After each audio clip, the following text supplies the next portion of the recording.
The Ministry of Youth Development, Sports, Culture and the Arts present Youth Week 2018, empowering our youth, shaping our community, protecting our future. The week of activities kicks off on Friday, November 9th with the Minister's Address from 8 p.m. Saturday, 10th November, Health Fair, 10 a.m. to 1 p.m. Cuthbert Peters Park War, and the Fitness Revolution, 3 p.m. Concord Junction. Sunday, 11th November, it's the Peace Concert, Grenville Brush Terminal. On Tuesday, 13th November, ministers meet with the youth at Her Majesty's Prison. Thursday, 15th November from 5 p.m. It's the Imani Graduation, Youth Awards and Gala. And on Friday, 16th through the weekend, it's the National Youth Service Weekend. Every parish get involved. And on Saturday, 17th November, it's Youth Expo, Explosion Fashion and Cultural Day. 2 p.m. until at Hero Square, Victoria in St. Mark. So remember, Youth Week 2018, November 9th to the 17th. Stay up to date with all that's happening with the new National Party, NNP. Send us a message via text or WhatsApp on 405-8683 with your name, email, and constituency. Stay in the know with NNP. Get updated.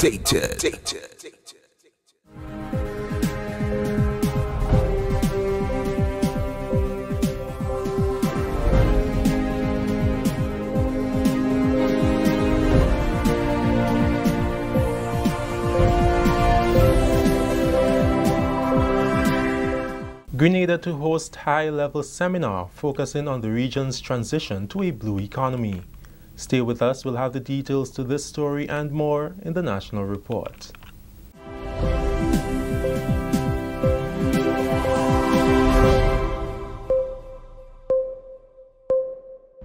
With the details to the news for Thursday, November 8th, I'm Delroy Lozan. Grenada is partnering with the Organization of the Eastern Caribbean States to host a seminar aimed at enabling the transition to a blue economy through the adoption of the Eastern Caribbean Regional Ocean Policy, or ECROP. The seminar on marine spatial planning, OECS Transitioning to a Blue Economy, will take place at the Grenadian Byrex Resort on Friday. Endorsed by the OECS heads in 2013, the ECROP guides the future use of the region's marine waters and provides a basis for enhanced coordination and management of ocean resources within the Eastern Caribbean. Based on efforts under the ECROP, the OECS has sought to form a partnership and access funds to begin to implement the policy. In October last year, a grant agreement for the Caribbean Regional Oceanscape Project, or CROP, was signed between the International Bank for Reconstruction and Development and the OECS. The grant is valued at $6.3 million and is meant to benefit Grenada, Dominica, St. Kitts Nevis, St. Lucia, and St. Vincent and the Grenadines. The CROP is designed to contribute to the implementation of the ECROP by strengthening capacity for ocean governance and coastal and marine spatial planning in the participating countries. This is necessary to facilitate a transition to the blue economy. While Grenadians do not have access to the CCJ in its final appellate court, they are eligible to access the court in its original jurisdiction. In this light, a case management hearing in a matter between the Gilbert family of Grenada versus the government of Barbados was done at the Grenada No. 1 High Court via video conference on Thursday. It is a historic moment for Grenada, since it's the first time the CCJ will formally sit as a court in Grenada. Attorney at law Ruggles Ferguson says his clients are happy that they can access a court that will enable them justice in such a matter. He says that the original jurisdiction makes provision for CARICOM nationals who believe their rights are being violated. In the original jurisdiction, when you are filing a matter as an individual as opposed to a state, you need to get the permission of the court in order to do so. So that application was made in September 2018, and the case management hearing was today. And case management is simply setting the timelines and identifying the activities leading up to the hearing of the matter. So the court has set certain timelines and set a date for hearing. In fact, the hearing date is January 15th at 10 a.m. via video conference. So what the timelines were specifically for legal submissions from the state of Barbados and legal submissions from Grenada, the applicants from Grenada. This is only about case management, but it's certainly historic in the sense that it is the first time that the CCJ is sitting as a court.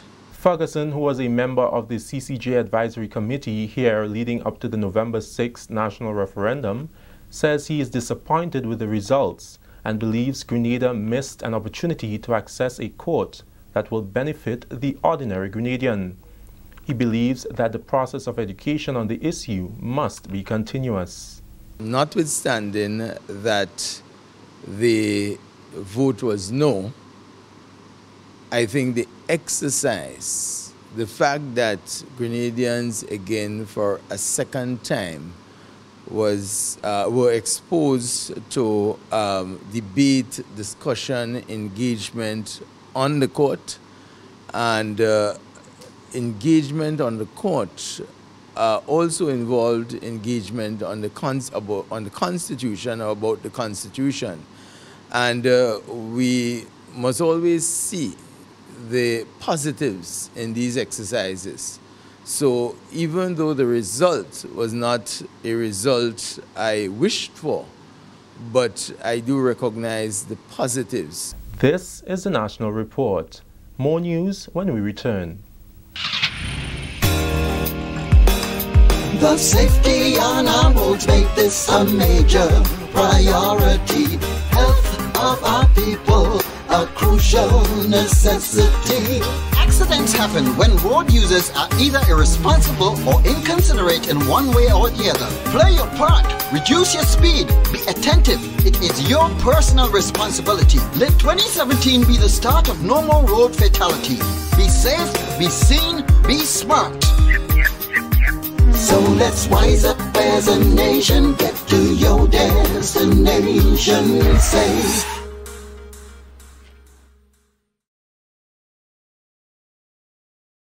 Welcome back.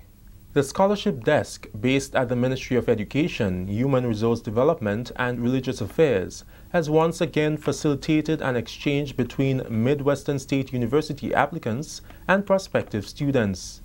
This is an opportunity for students to gain in-depth knowledge about the university, ask questions, and for some it is a starting point to begin the application process. We get the details from Annette Moore.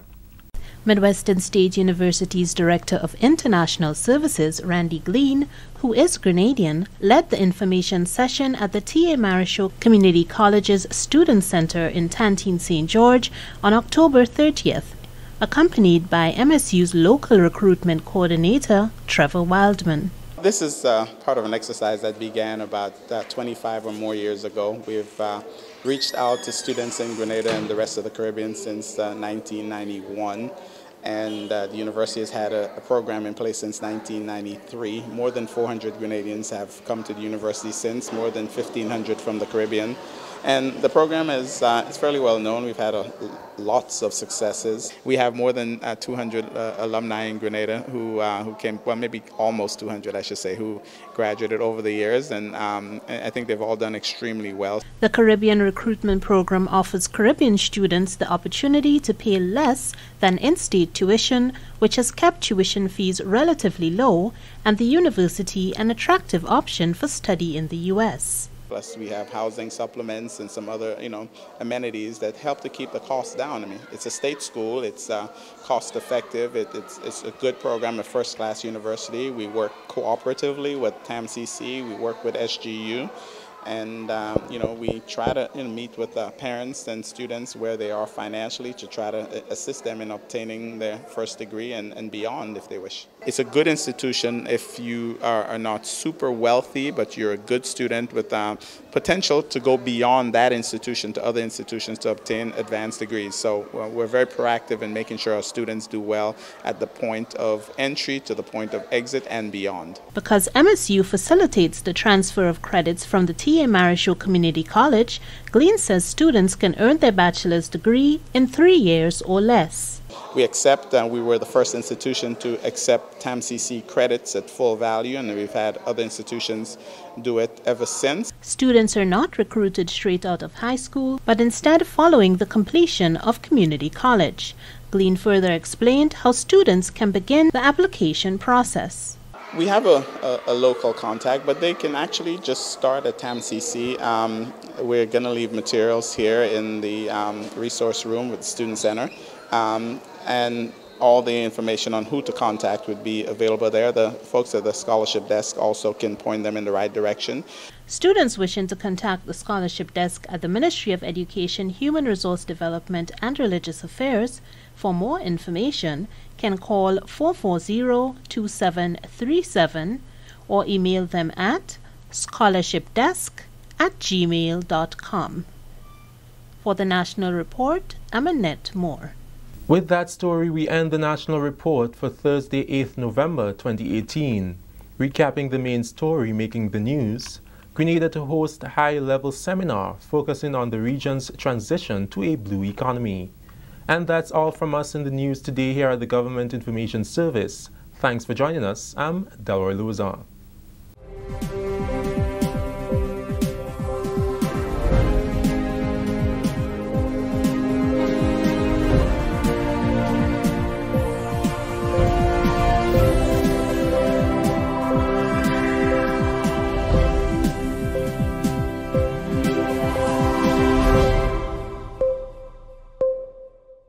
The Ministry of Youth Development, Sports, Culture and the Arts present Youth Week 2018, empowering our youth, shaping our community, protecting our future. The week of activities kicks off on Friday, November 9th with the Minister's Address from 8 p.m. Saturday, 10th November, Health Fair, 10 a.m. to 1 p.m. Cuthbert Peters Park War, and the Fitness Revolution, 3 p.m. Concord Junction. Sunday, 11th November, it's the Peace Concert, Grenville Bus Terminal. On Tuesday, 13th November, ministers meet with the youth at Her Majesty's Prison. Thursday, 15th November from 5 p.m. It's the Imani Graduation, Youth Awards and Gala. And on Friday, 16th through the weekend, it's the National Youth Service Weekend. Every parish get involved. And on Saturday, 17th November, it's Youth Expo, Explosion Fashion and Cultural Day. 2 p.m. until at Hero Square, Victoria in St. Mark. So remember, Youth Week 2018, November 9th to the 17th.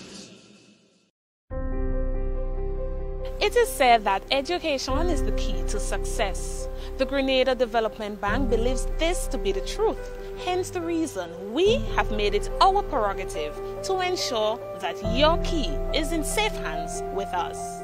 Here is how you can unlock your success with an education loan from the GDB. We offer you 3 loan options. We've got our regular student loan, our work-study student loan, and our special student loan. Our regular student loan is for persons who wish to pursue full-time tertiary level education. If you are a permanent employee who wish to study while continuing your employment, then our work-study loan is for you. Our special student loan is in collaboration with the Government of Grenada, geared towards vulnerable persons who would like to pursue higher level education. Remember, you must have proof of admission from a recognized institution here at home or abroad. All our loans are 100% financing with interest rates as low as 5%. Get your funding from GDB today for your tertiary level education, your technical training or vocational training, even professional development, with up to 12 years to repay. Your future success is today. Grab it now.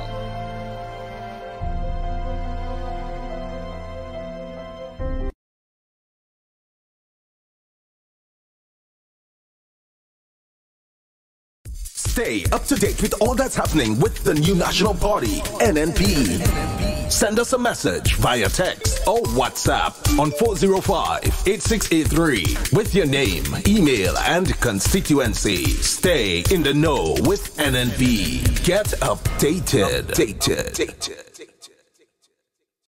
The Ministry of Youth Development, Sports, Culture and the Arts present Youth Week 2018, empowering our youth, shaping our community, protecting our future. The week of activities kicks off on Friday, November 9th with the Minister's Address from 8 p.m. Saturday, 10th November, Health Fair, 10 a.m. to 1 p.m. Cuthbert Peters Park War, and the Fitness Revolution, 3 p.m. Concord Junction. Sunday, 11th November, it's the Peace Concert, Grenville Brush Terminal. On Tuesday, 13th November, ministers meet with the youth at Her Majesty's Prison. Thursday, 15th November from 5 p.m. It's the Imani Graduation, Youth Awards and Gala. And on Friday, 16th through the weekend, it's the National Youth Service Weekend. Every parish get involved. And on Saturday, 17th November, it's Youth Expo, Explosion Fashion and Cultural Day. 2 p.m. until at Hero Square, Victoria in St. Mark. So remember, Youth Week 2018, November 9th to the 17th.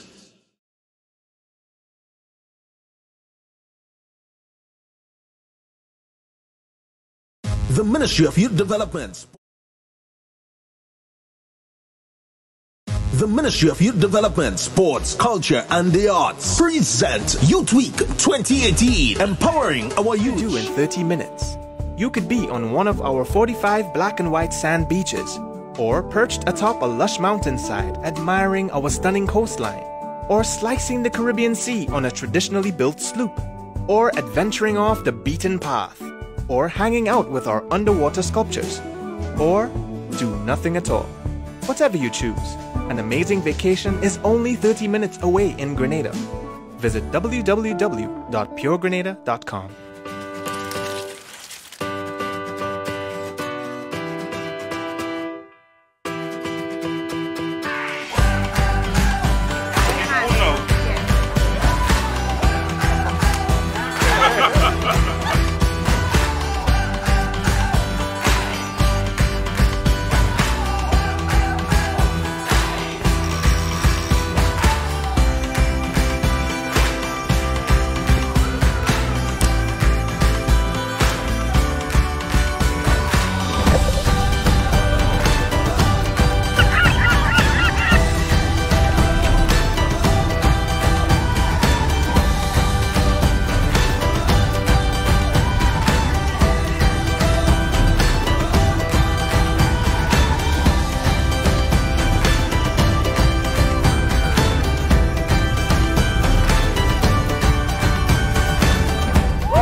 The following is an address to the nation and all public officers by Cabinet Secretary Mrs. Beryl Isaac to update and clarify the issue of pension restoration and reform. Good evening, ladies and gentlemen.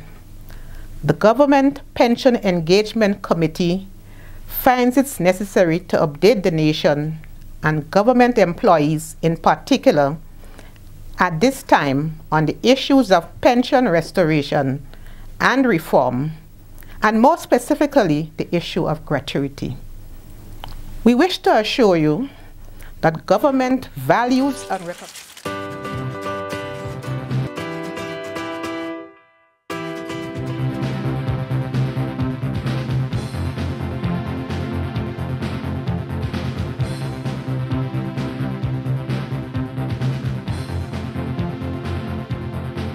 The following is an address to the nation and all public officers by Cabinet Secretary Mrs. Beryl Isaac to update and clarify the issue of pension restoration and reform. Good evening, ladies and gentlemen. The Government Pension Engagement Committee finds it necessary to update the nation and government employees in particular at this time on the issues of pension restoration and reform, and more specifically the issue of gratuity. We wish to assure you that government values and recognizes the work of all public officers and has, as a matter of policy, made every effort to improve the pay, benefits, and working conditions for its employees. Government, however, can only do so within the limits of what the economy can afford. Our country has just emerged from a successful structural adjustment program with the help of the international community and the sacrifices of our people. Government was able to achieve this success without the loss of a single job in the public service. Unlike in the private sector and in other countries like Barbados, where hundreds of workers were retrenched and private companies carried out their own structural adjustments. Recall what happened in our local banking, telecommunications, construction, and hotel sectors, where hundreds of workers were sent home. In recognition of the sacrifices made by all workers, government took the following policy measures to assist working people and their families.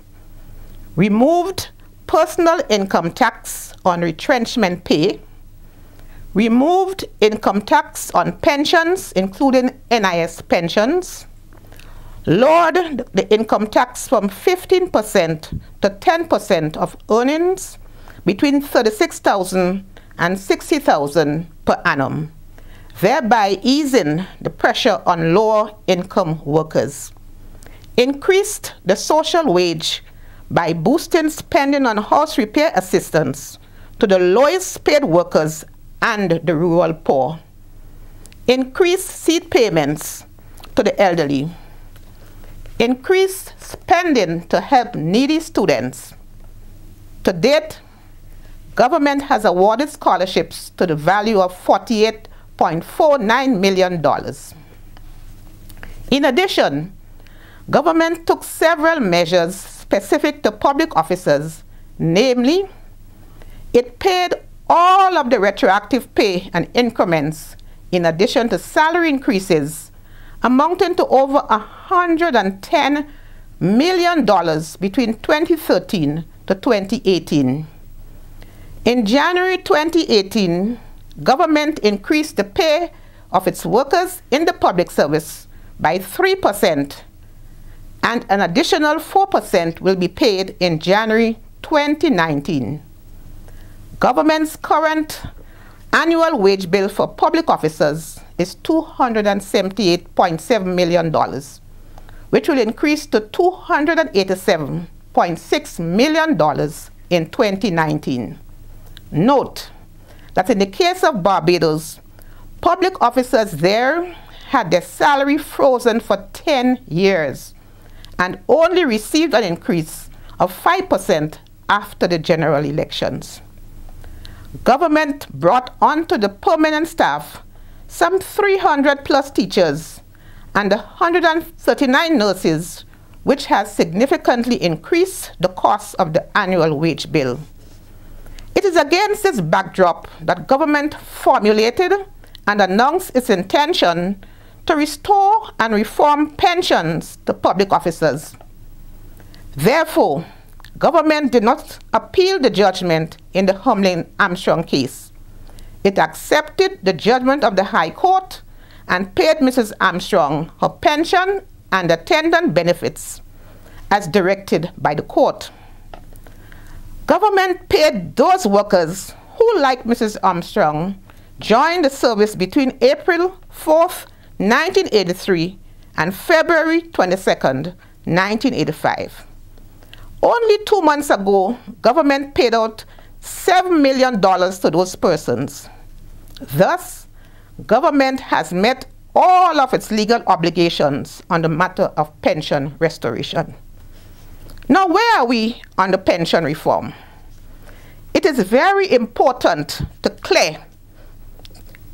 be clear that workers joining the public service on or after February 22nd, 1985 are only legally entitled to the contributory pension from the NIS and no other. Notwithstanding, the Prime Minister declared that his government was committed to enhancing the NIS pension for those public officers, and the following agreement was reached with the public sector unions and staff associations.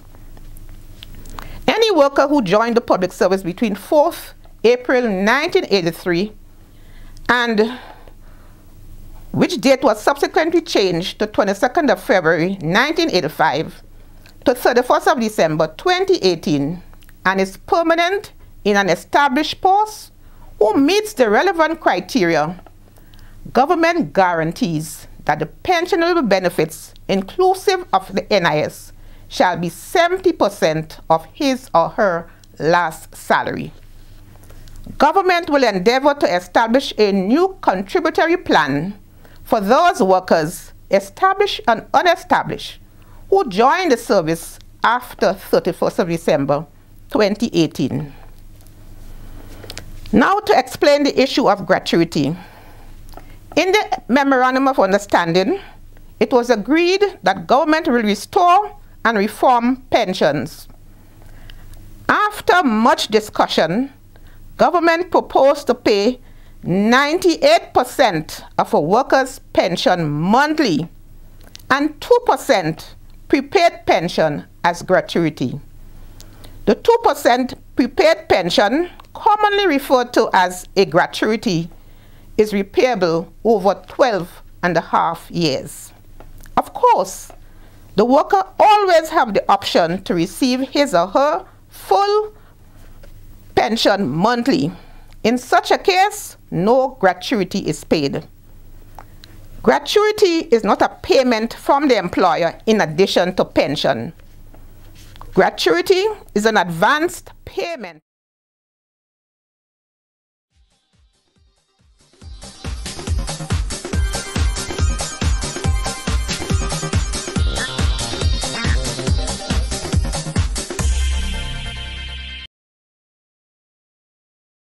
Had a lot of vehicles and a lot of people, and then even going down into Grandans last night, I realized I saw a lot of people dressed like they were going to some special activity or so. There was some fear or major fear or some kind of thing going on. Not that I know of, though.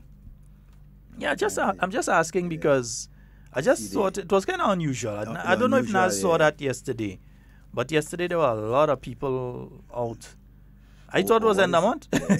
But what is not unusual though, it becoming not unusual is the traffic jam on the mornings when you have 2 and 3 tourist ships in the harbor. You talking about in the morning? Talk about the traffic jam in the evening when you're trying to get home and you're living in the south of the island. Talk about that traffic jam. Yeah. Well, yeah, we got what, 3 ships in our harbors today. Yeah. 3? Yeah, 3. 1 in the... We ain't get the listing. No, not the listing. GTA, so, send the listing. So we can't specify quantity and the name. Can't say what boat, who going on, me, our GTA send the listing to me. Me ain't going and try and search and find out this and that. Nah? Me go on website and try and find out which ship it is and company. I ain't just all that. That ship today, that is the number of people. Me and but the volume I've seen all the way up to Granitang and Birch Grove would have told me this morning that because we literally had to stop with the bus coming down to give way to those coasters for a while. And lots of rain in Grenville, Birch Grove, Granitang. Yeah, I realize looking that direction, it's looking kind of bleaky. Lots of rain coming down. Well, they're going to the rainforest, so they expect it, son. Exactly. You're going to the rainforest. It's called the rainforest. That's where rain falls. Yeah? But we need to say a special good morning to the radio stations. 97.5, that's City Sound FM. 89.5 CRFM. 92.9 out there in Sister Isle of Carriacou. And 94.9 We Vibes Radio in Brooklyn. Yeah. Yep. Are disappointed and saddened. Yeah, why so? I don't know. I hear people, as you talk now, people disappointed and saddened. Oh, yes, boy. I don't know why. Naz. Disappointed and saddened. Naz. Heartened. You're disappointed and saddened? Well, I hear people disappointed and saddened. Yeah, I hear people disappointed. You have it there? You have it there? You will have some bold-faced people in this place, right? You have it there. But I don't have it here, so I can't play it here. The people online alone go see it. Yeah. You'll send the audio over. We go play Disappointed and Saddened later. Yeah, Disappointed and Saddened. Oh, my goodness. They're disappointed and saddened. You went out there, you tell people vote no. You run your mouth on the entire thing, and then you come out now and saying you're disappointed and saddened. Watch. Well, I wish I didn't know Patois good at. I say something in Patois just to watch. Have you seen the expression on the acting political leader's face when she was speaking? I mean, have you paid attention to that? Watch.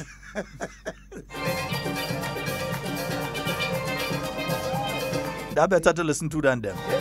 And Brian? Morning, Brian!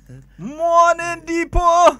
You had to call out them pan man and them. You had to call out all the pan man and them when they sad. I hope they're not too sad this morning and disappointed. Disappointed and sad. Yeah. Don't be disappointed in us, friends. Don't be disappointed and don't be lucky and coward. Yeah. But before we go any further, Devon, it's 34 minutes after you have 10 o'clock right now. I think it's important for us to play the address by Mrs. Beryl Isaac. Yeah. She is the lead person on the government negotiation team in relation to pension reform. So if Mr. Technical, you're going to cue it up there, and we're going to play it from this end as well to let persons know exactly what is the present status, what is taking place when it comes to the issue of pension reform in Grenada. All right, it is not an issue that government is not dealing with. It is not an issue that government has abandoned. It is not an issue that I believe government is being unfair on. We have to just take into consideration that it's not public servants alone that live in Grenada. Every one of us, public servant or not, live on this island. And as such, one group of individuals cannot expect that all the funding, everything must go to them alone. I heard certain people talking about within the public service, talking about, oh, you all spending a set of money on the Imani and them. Goodness gracious, so what should we do? Leave the young people out there, let them go and rob place and prostitute themselves and get involved in all sorts of negative activities to go and make $1? That's what the new National Party government is supposed to do?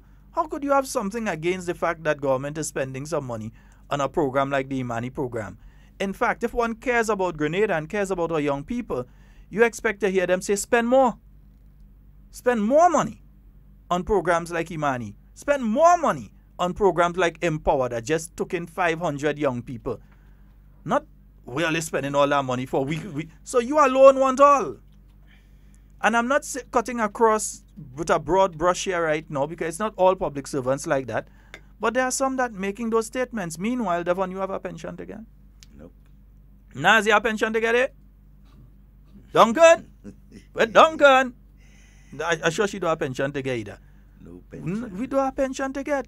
So at the end of the day, we're watching, we're paying the same taxes and so as you. Don't try to twist it like if we're not paying the same, making the same sacrifices. And that's a serious point. And we're not doing this. We're paying the exact same thing that you're paying, nothing different to us. I pay personal income tax. And I know of many public servants that are not paying personal income tax. So in my case, I know that I am paying more than a lot of people within the public service right now. So don't give me the impression that I should have nothing to get, but that you alone must get. That's absolute nonsense and it's unfair. And I put no bowl in my mouth to say it. It is unfair. Sheldon, what is the threshold for paying personal income tax in this country at this point in time? There's two thresholds. I can't remember the exact figure, so I will not get into that.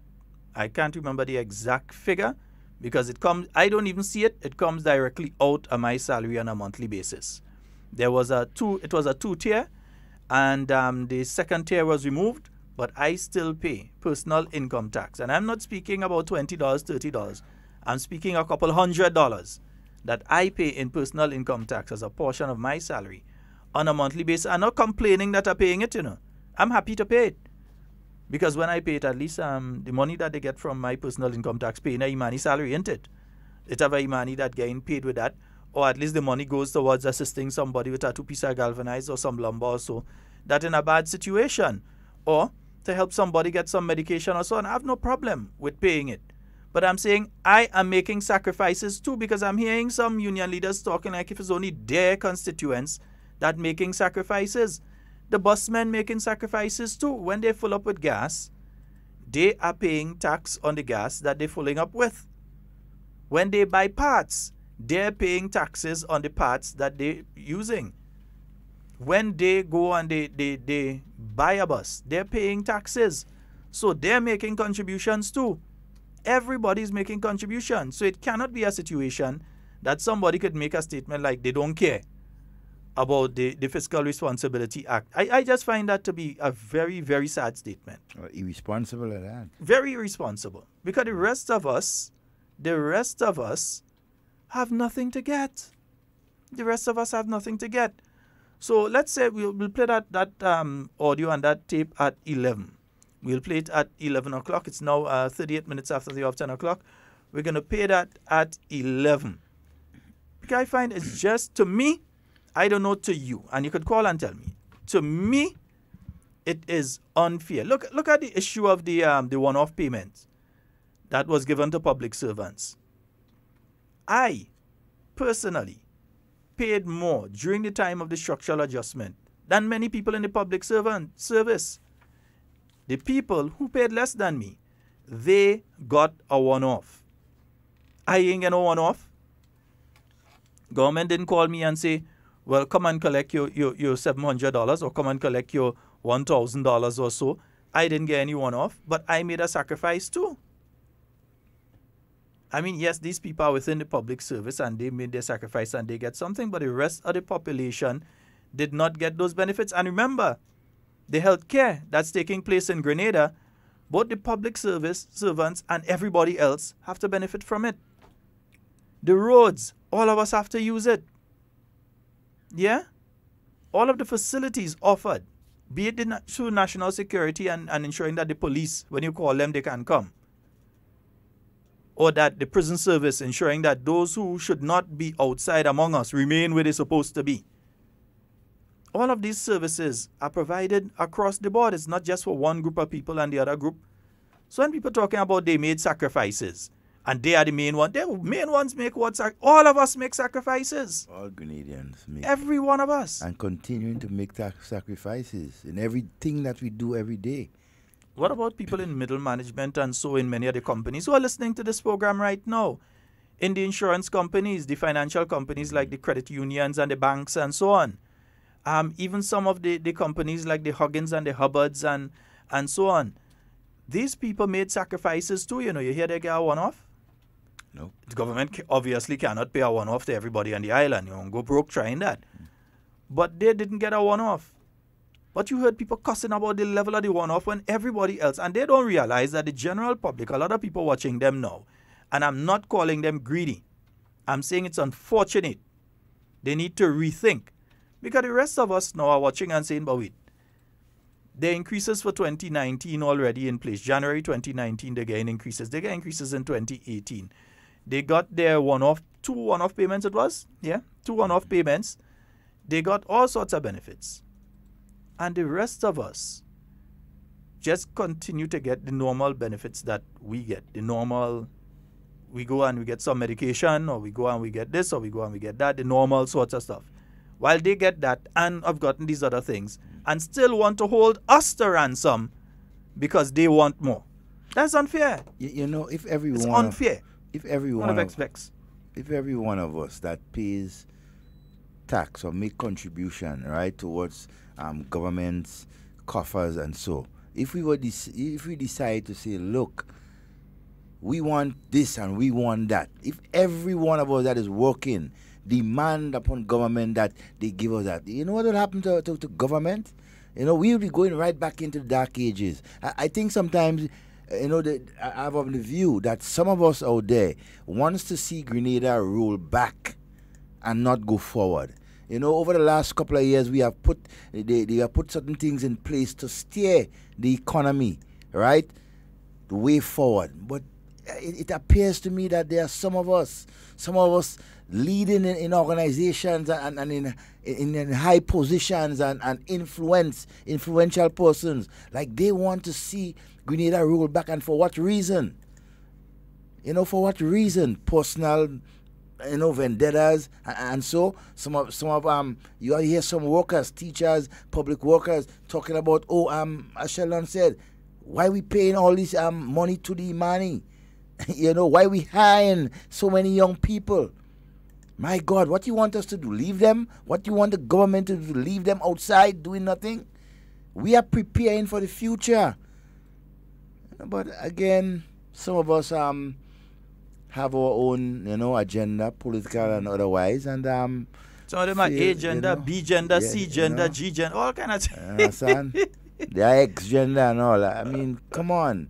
It's a time when all of us as a people must come together and see the situation. Whether we want Grenada to continue on the path that is going right now, right, the development, the economy is growing, or we want to see Grenada stagnant and move backwards, reverse. You know what I mean? So, and what we have to say is this as well, that please, and we're saying this directly, we, the Grenadian people, are saying this directly to the union leaders. Yeah? It's one thing to look after the welfare of your workers. It's another thing to try to take away our welfare to look after their welfare. No one in Grenada, and it would be really dishonest, intellectually and otherwise, of anybody to try and accuse the government or the general public of not seeking the interests of the workers who are within the public service, be they police officers, be they nurses, be they teachers, be they civil servants working within the ministerial complex or other departments, or even in statutory bodies. It would be dishonest of anyone to say that the government is not looking after the interests of these individuals. Dishonest. Full stop. Dishonest to say that. Yeah? Because when you check the level of benefits that these individuals as a collective have received over the past few years, it's a lot. It's a lot. Yeah? So why should someone then be upset if government spends a couple $1 million on a youth program to get our young people off of the street?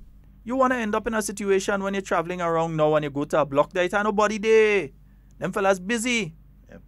That's what you want. You don't want to find nobody on no blocks this time of day. You want to be searching for workers. You want to be going out deep into the communities and look for workers, and not just as you get outside, you see people loitering and not working. You see, we want to keep that momentum where our people are being put to work, to be creative, to be productive. That is what we want in Grenada, right? Not one set of people get and the next set is being left out. No. And then, you see, we also have the attitude. Some people, okay, construction is booming right now in Grenada. Huh? Construction is booming. It was how much cement boats? 4 cement boats or 2 cement boats in how much space at time? In 2 weeks. 4. In the space of? About 2 weeks. 2 weeks. Yeah. A week. 5 days. Wow. 5 days, right? That would have passed through Grenada. So construction is booming. Anybody that tell you construction on the down low in Grenada or going down, that person is either a psychopath, lying, or doesn't respect your intelligence. Yeah? Or they're not living in Grenada. Something had to definitely be wrong with them. Construction is booming, yeah. And even not living in Grenada, you know what's going on? The amount of information is out there about what is going on in Grenada. I mean, come on. A lot of people living outside of Grenada know what's going on in Grenada before you in Grenada. No joke. They could tell us, but I hear this big project going on down in Wester Hall or this one, and we have to seek information. If two ants start a fight on a bus stop on the Carnage Depot, could tell you. 2 ants fighting on a bus stop on the Carnage Depot could tell you. People outside of Grenada doesn't know a lot of what's going on in Grenada. They keep informed. Yeah. With the same token, we're saying here, respect everyone. You want respect, but you're not respecting the rest of us. When you make a statement like you don't care or you don't recognize the Fiscal Responsibility Act, you're basically saying to hell with the rest of us. We want what we want to get, and to hell with the rest of you. And a majority of us too. It's 80-something thousand of us out here. You know? It's maybe about 5 or 6,000 of you. But it's 80-something thousand of us out here. So to hell with us. So to hell with the rest of us. Else. You know, to give you and to crash everything else for the other 70,000 persons, you know, in Grenada. Come on, this can't be fair. We want to see a teacher retire, and when the teacher retires, that they receive a good benefit. Either they have the gratuity or the pension. We want to make sure that when they retire, that they have something that they could depend on. That after years of taking care of our nation's youth and educating our young people, and even our elders as well, because some teachers do the adult education and so on, that after years of doing that, that they could go and relax at home, that they don't have to worry about the bank is coming to take my house, or the credit union is coming to take my house, or I can't get a new car and the car that I have is unsuitable, or so on. We want to be sure that they're safe, that they're secure, that they could relax in their old age after having given so much to the nation over that period of time. We want to ensure that our policemen, there doesn't very often, it does hardly ever come about in Grenada. Like once every 15 years that a policeman had to duck bullet, but it does happen once in a blue moon. We are for those of you who are visiting, we are a very peaceful country. And when you're in the line of duty, you expect probably only had one shootout between police and somebody within the last 20 years. Maybe only one I could think of. I can't think of any others.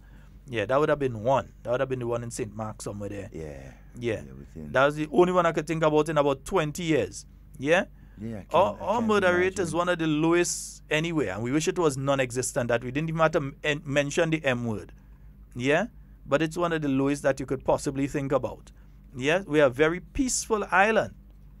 Don't listen to us and hear the little thing. No, we're peaceful. Very peaceful. Very peaceful. And one of the some of the things that contribute to that peace, right? The stability in the country, good leadership.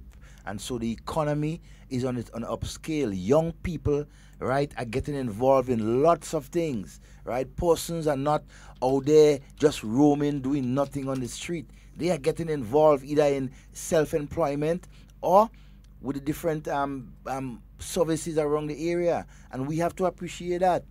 I mean, years ago, perhaps 8, 9, 10 years ago, you would have found sometimes one or even nobody in the family is working, permanent work. Now, in most households, you can find 2 and 3, sometimes 4 persons out of 6 and 7 that is employed, right? More coming into that household. I mean, we have to appreciate what is going on in this country and be honest with ourselves. And let me just remind you, Devon, you had asked a question earlier now. For income tax, it's 10% on salaries in excess of $3,000. So 10% of your salary in excess of $3,000. So if you're working for $3,500, you're paying $350 a month in personal income tax. Personal income tax. And if you're working for over $5,000, or in other words, $60,000 per year, you're subjected to a 30% tax rate. Okay. So let me ask you a follow-up question, right? Because you may be in a better position. On an average, right? How many of our teachers and our public workers that is within that 3,000 upward scale? I wouldn't be able to give a percentage, but quite a lot. Quite a lot of them are. A majority or? I wouldn't be able to say if it's a majority or a minority because I'm not aware of the entire thing. Right, into the spread out. Knowing the salary scales in some ministries, I would say that there are a lot of people, because remember, in ministries you have established and unestablished staff and that sort of thing. And many of the unestablished staff may fall just under that. You may have secretaries and who fall above it. You may have secretaries who fall below it. So I wouldn't be able to say. Because you may go to a ministry and there are 2 secretaries. This person may have a secretary, that person may have a secretary. But persons A secretary may fall within a certain category and they are paying income tax. And persons B secretary may not fall in that category and therefore is not paying income tax. So just looking at it, I wouldn't be able to say. Because I really raised But I'm that saying that there are many people outside who are paying. Yeah. Like me. Because the average person out there, I mean, need to understand, right? A lot of things, right? For example, what is going on with the unions and for, you know, so that I ask this question to give more information and to highlight, you know, to persons as to what are the issues, you know, and for them to think for themselves, you know, and come up with, you know, whether they agree or not agree or share their own suggestions. Because when you talk about taxes and so, you know, you hear people constantly talking about they pay more tax than this person or that and that. And then when you look at it, the scale and so. You have to remember, the taxes, that's personal income tax. That's one tax. But you have the value-added tax on various goods and services that people use on a daily basis. Which the general population... Children pay it. Everybody pays it. When a child goes and they buy a soft drink or they buy a snack or something, when they buy that, remember the person who bought that has bought it paying VAT, and therefore the VAT is being passed on. So the children who are going to school paying VAT. They're paying it, yeah. They ain't making money, but they're paying VAT. So everybody pays VAT. Right? The bus drivers, when they go and they buy gas, there is a tax on the gas. As some people talk about that, but they wouldn't talk about the fact that they're telling the unions, cost more, cost more, cost more. But they wouldn't tell people in general that, look, everybody's making a sacrifice. Why should only one segment of the population benefit? Everybody's making the sacrifice. And the thing is, if we lose the gains that we have made through the structural adjustment program, the millions of dollars in grant aid that Grenada is gaining, and we're talking significant funding here. You're talking tens of millions of dollars from different agencies that says Grenada is doing so well that we trust to give them this money to conduct a program, whether it's to restructure the public service, whether it's environmental projects, whether it is a tourism project, whatever it is, that Grenada, a water project, Grenada is receiving and has been earmarked to receive tens of millions of dollars. Now, if you go and you break the Fiscal Responsibility Act, here's what happens. You lose all that money because you're no longer being seen as a poster child of how to have your economy and how to run an economy properly without going over.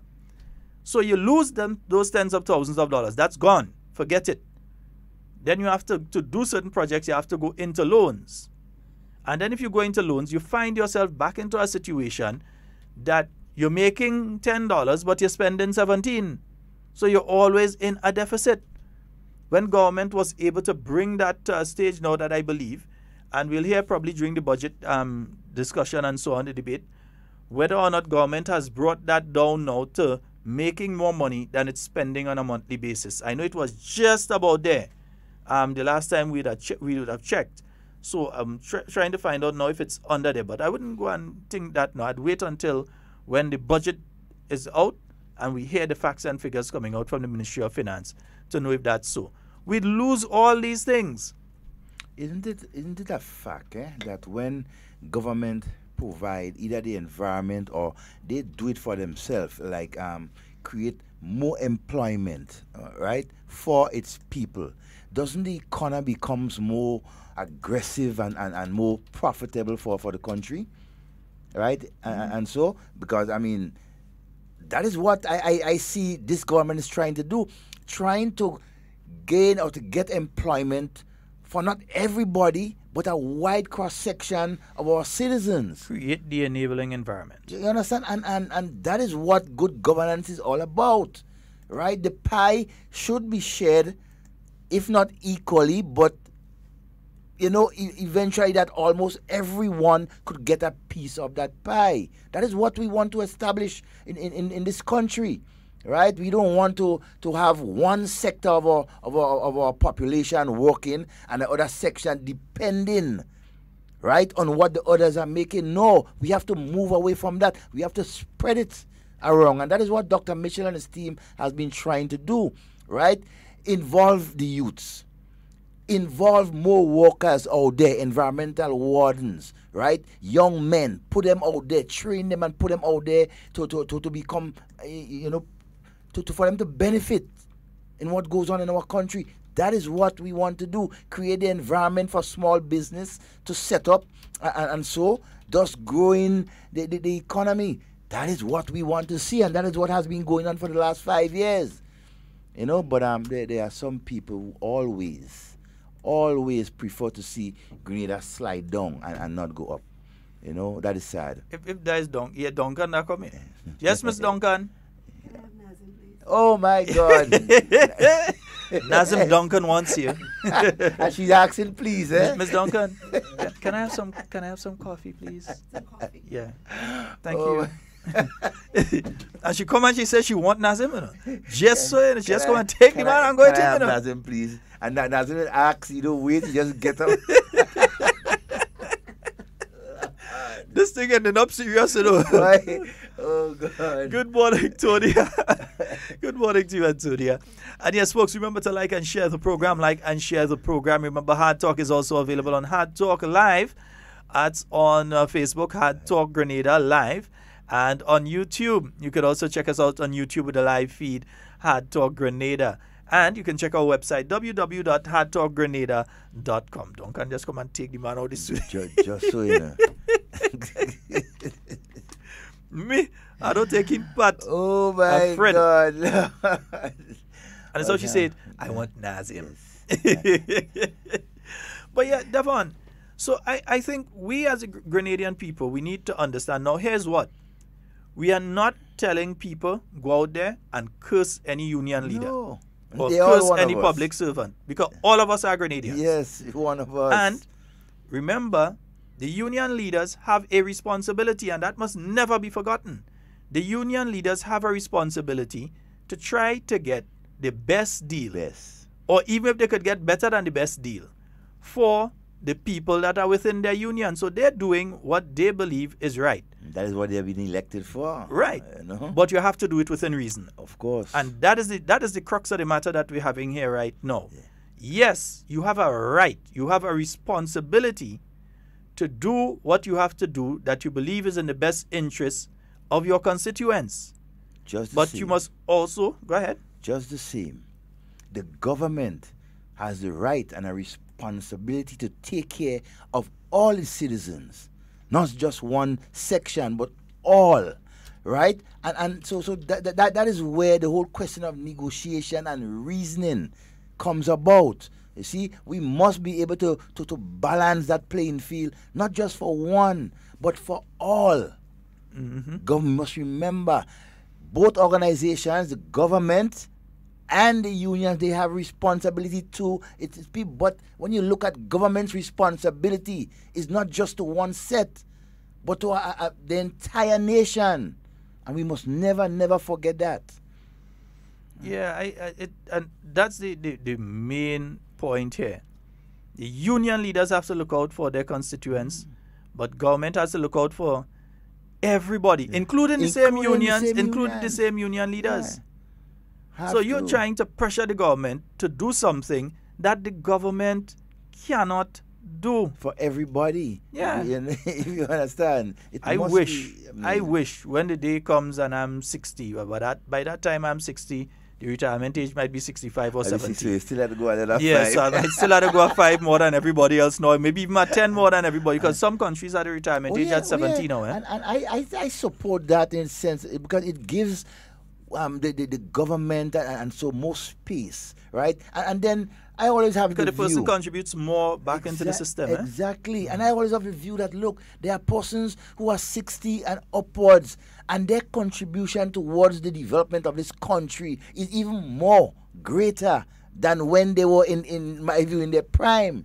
You see, because when they were working within the service, they were working, and so, but now that they have reached that age, they may not be working much more, but they can also contribute in continuous training for persons below them, right, and doing other things to help, develop. I mean, so it's, I support the 65 perhaps. I mean, I'll say 70, but I support a 65 year. What I'm saying here is that we do not want to see a situation where the policemen have to retire, and when they retired, policemen have to suffer and die. We don't want to see that. Must not. We don't want to see a situation where a man who was a police officer who spent 30 years within the service had to retire and go and do security to try and make two ends meet because he had the bank to pay, or he have children in university, or so on or so forth. We don't want to see a situation. Nobody wants, and that's the thing. Some people giving the impression, like if there are people in Grenada that want to see that sort of thing.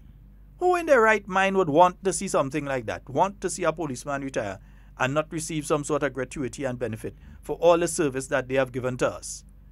Yes, somebody come to attack me and Devon? No.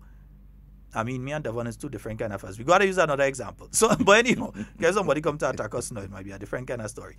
But if somebody come to attack you now, the police is who you're going and call. It have a man outside my door. Look, he come with a big piece of wood there and he trying to break the door, or he chopping up my veranda and that kind of thing. You're calling the police to come. Yeah? So, the same way, we call them and we depend on them. In their time of need, they depend on us. And it cannot be that we deplete the resources so much on one end that when the time comes to take care of the men and women of the Royal Grenada Police Force or the prison service or those in immigration department of the police force or Coast Guard, wherever it is, that we can't take care of them and take care of them properly. We have to be able to. Yeah? So for one man to come out and say that he ain't care about the fiscal response, no, that statement, very responsible. Ladies and gentlemen, that statement is a very, very, very dangerous statement. And if that is the direction that the unions want to go, brothers and sisters, we have a big problem in this place. If that is the mindset of the union leadership, we have a problem in this country. Especially that union in particular. Yeah. You know, because I think it's very irresponsible or unwarranted. And then the minister makes a statement that the union leaders know is true. That anybody that read labor law knows is true. That anybody that knows what the agreements, the collective agreements and so on are, know is true. That you cannot just withdraw your labor just like that on a whim.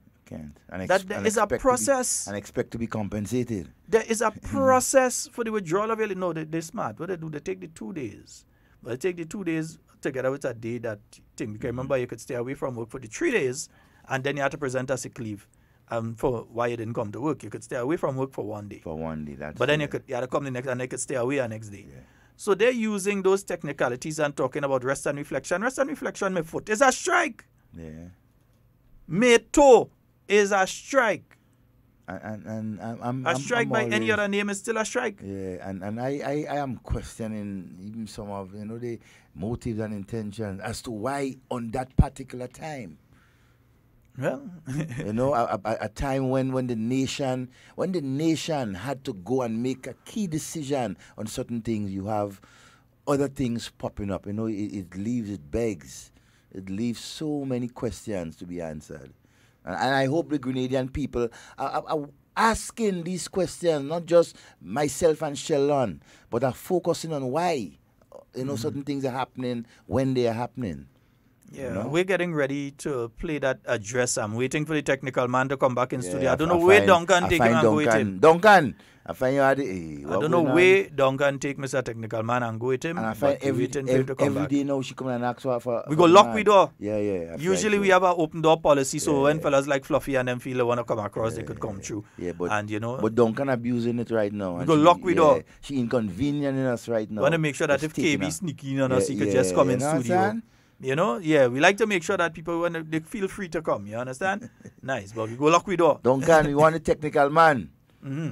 Send him across. Every day you come in and take the man and go with him at a certain time. Yes. Oops. Lord. Send him across. I don't know. Nice. That's not going to put the man in trouble. 440-7377. We'll take some phone calls in the interim. 347-329-3101. Yeah. Now, notice I'm pro-union. I am pro-union. I believe in trade unionism. I believe in another life. I may have even been a trade unionist. I believe in trade unionism. I believe in ensuring the rights of workers. Every worker. But, for instance, let's say you have a business place and you have 10 workers inside there and you're operating a business place and then the 10 workers are unionized. And then the 10 workers start to make some demands that make the business close down. Mm-hmm. And all 10 end up home and the business closed down. Now, does that make any sense? Nope. That's similar to what some people are attempting right now, close down the business. Yes. Good morning and welcome. Good morning. Good morning. And how are you? Okay, we fine. Fine. All right, man. This union man, he's just a big mouthy boy, you know. This man took over the St. Andrews cricket organization, cricket committee, and that fall flat. They don't play cricket in St. Andrews anymore. They have over 40 teams. No, over 4 different groupings playing cricket in St. Andrews. Now you have nothing. All this guy could do is drink rum. I know him personally.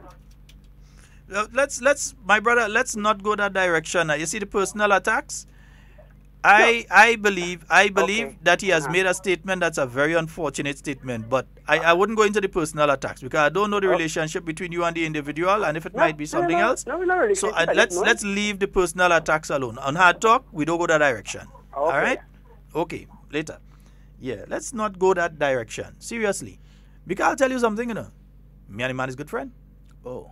Well, I mean, Devon and the man is good friend. But we don't agree with what he said, and we don't agree with what he's doing. Exactly. We don't agree with it. And in the same way I'll say it here, I'll say it to him to his face. I would not personally attack him. I still go get a ride when I'm coming down to work. And to come hard talk. Come hard talk. He drop me right in the gap. Yeah, I'll still go get a ride. Morning, LL. LL is that kind of guy. Yeah. But I don't agree with him. I understand. You're a union leader. Yeah, we part ways on that. Yeah, you're a union leader. Honestly. And you're doing what you think is in the best interest of your workers. But at the same interest, government has to do what is in the best interest of the country. And what is in the best interest of the country is ensuring that government isn't forced into a position that it has to spend more money that it is making on a monthly basis. Because the time, if you continue doing that, you'll end up with situations where you cannot pay. You just can't pay the civil servants. Well, I want to ask or you can't pay the loans that you're owing, that outstanding, you can't pay suppliers. We ended up in situations like that prior to 2013 into Devon. Yep. You had farmers that was waiting there and they could not receive their payments that they had outside. You had situations like that, Mr. Technical Man. So let's run with the video one time, Mr. Technical Man. Folks, we're going to take, it's about 15 minutes long. We're going to take an address on the pension restoration issue. And we want you all to listen very carefully. We want you all to listen very carefully to what is being stated during this address. You ready, Mr. Technical? All right, so we're going with it one time and then we'll be right back.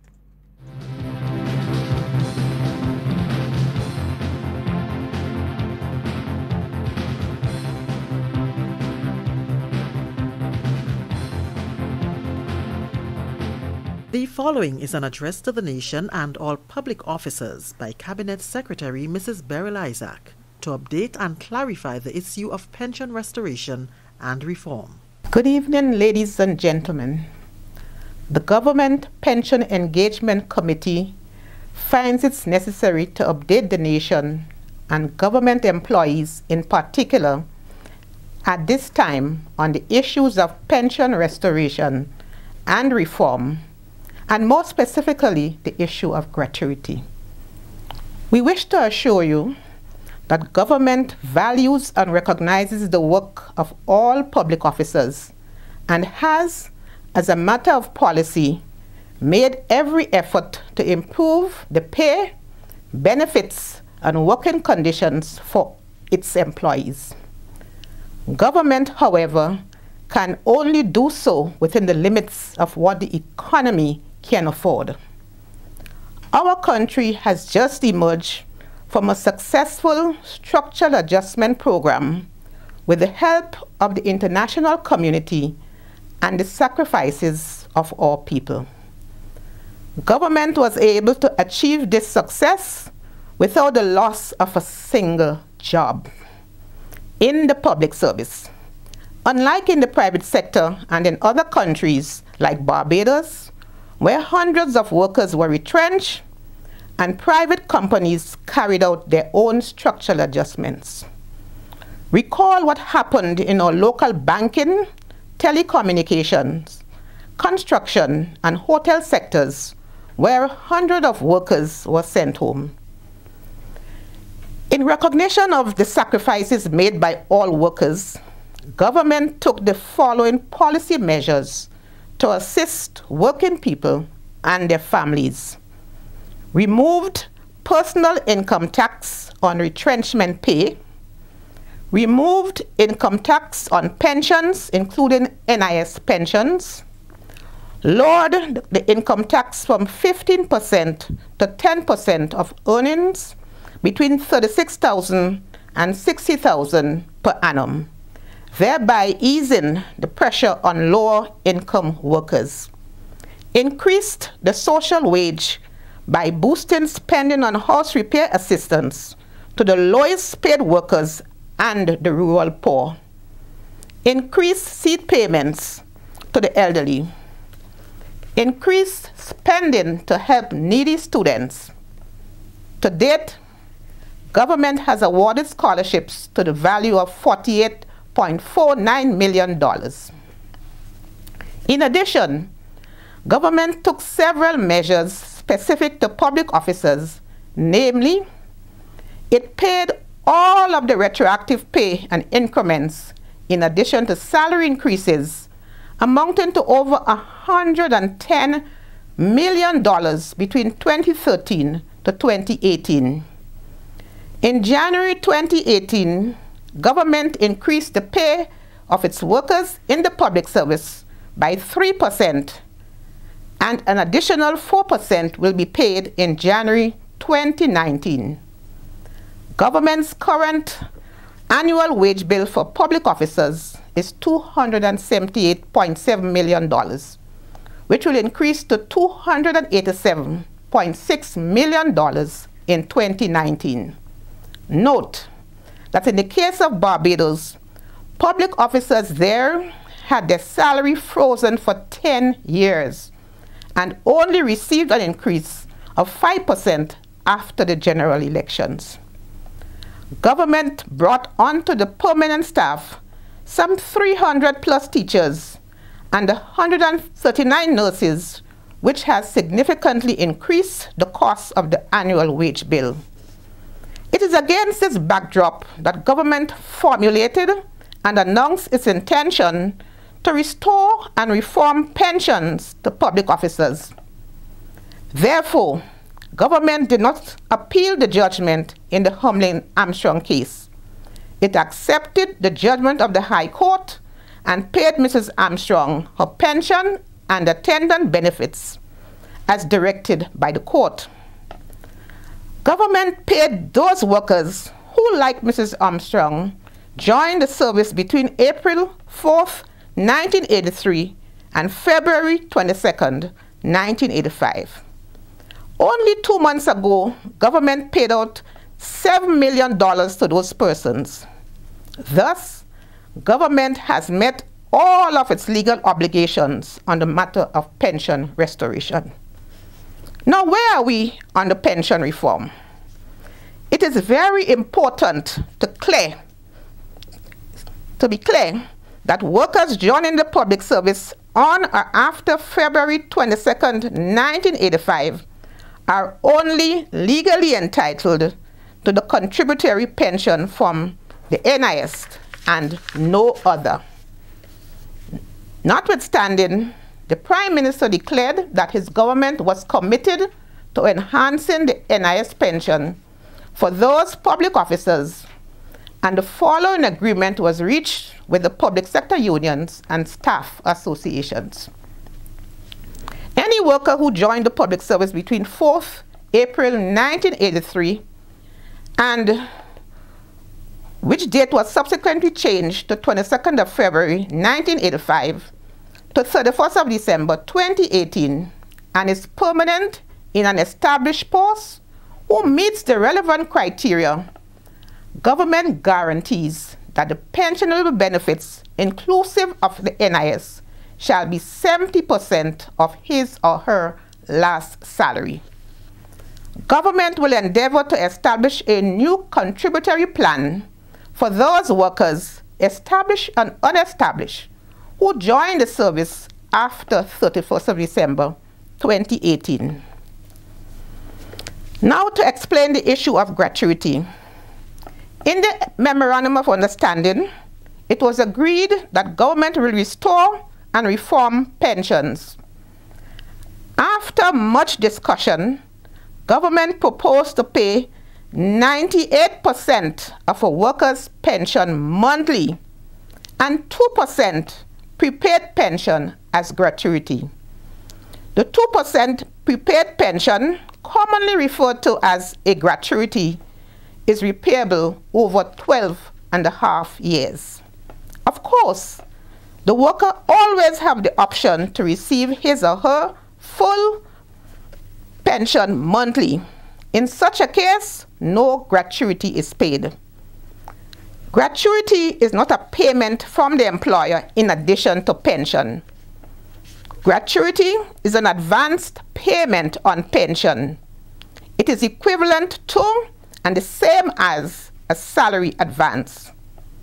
Under the 1958 pension formula, a worker had the option to receive an advance payment on his or her pension of 25%, thus reducing his or her monthly payment to 75%.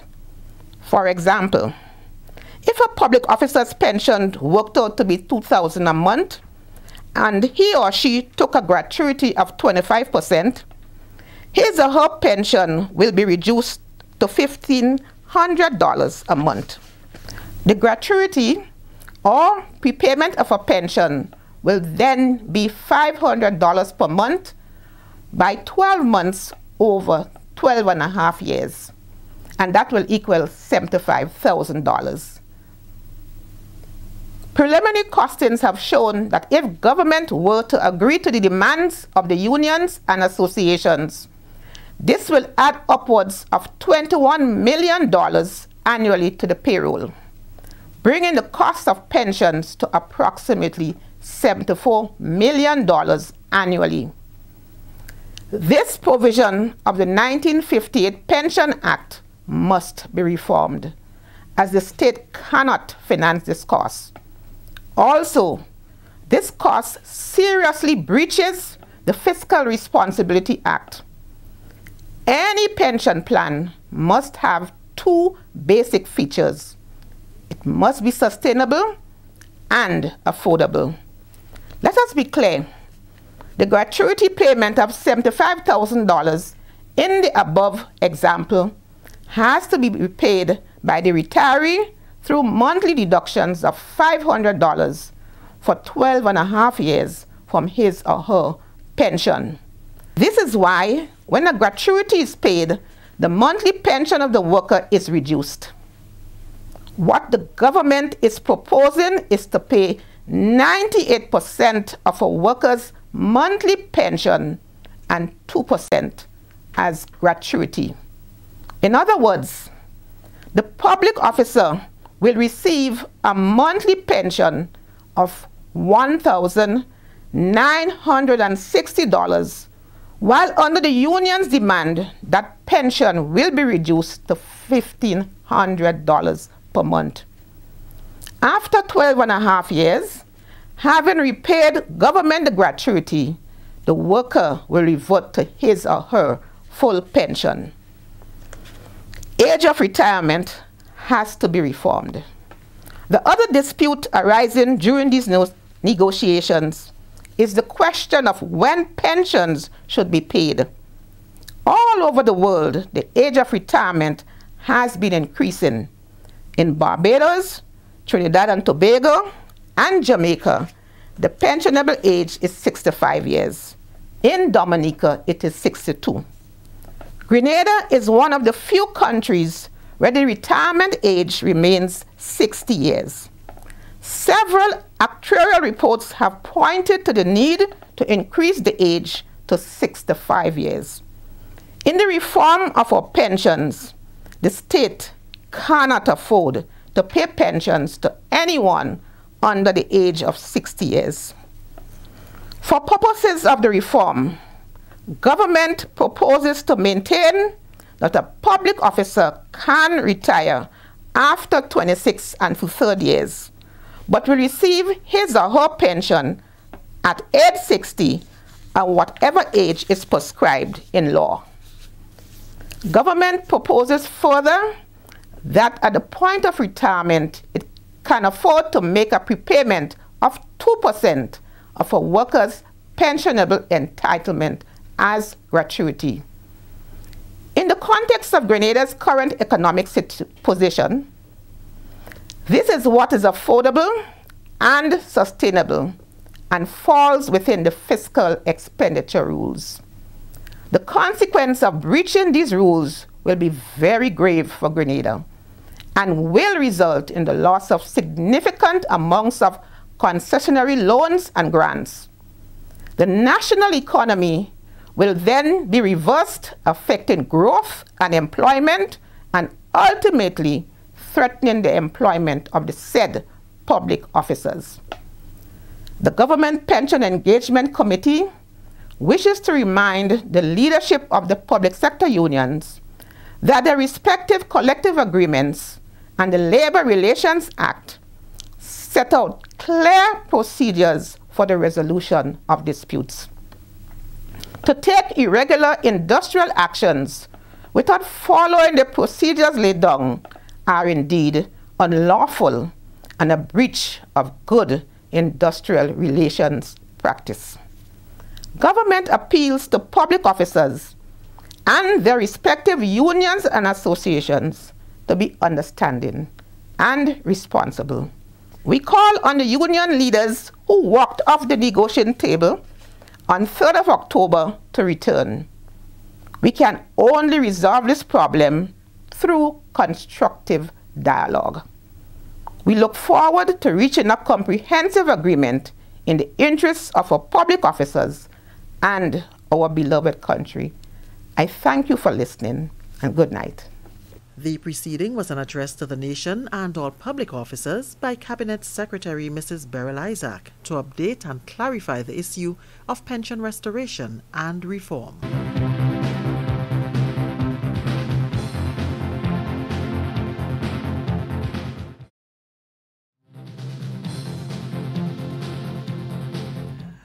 Yes, indeed, yeah. Me and Devon, we here.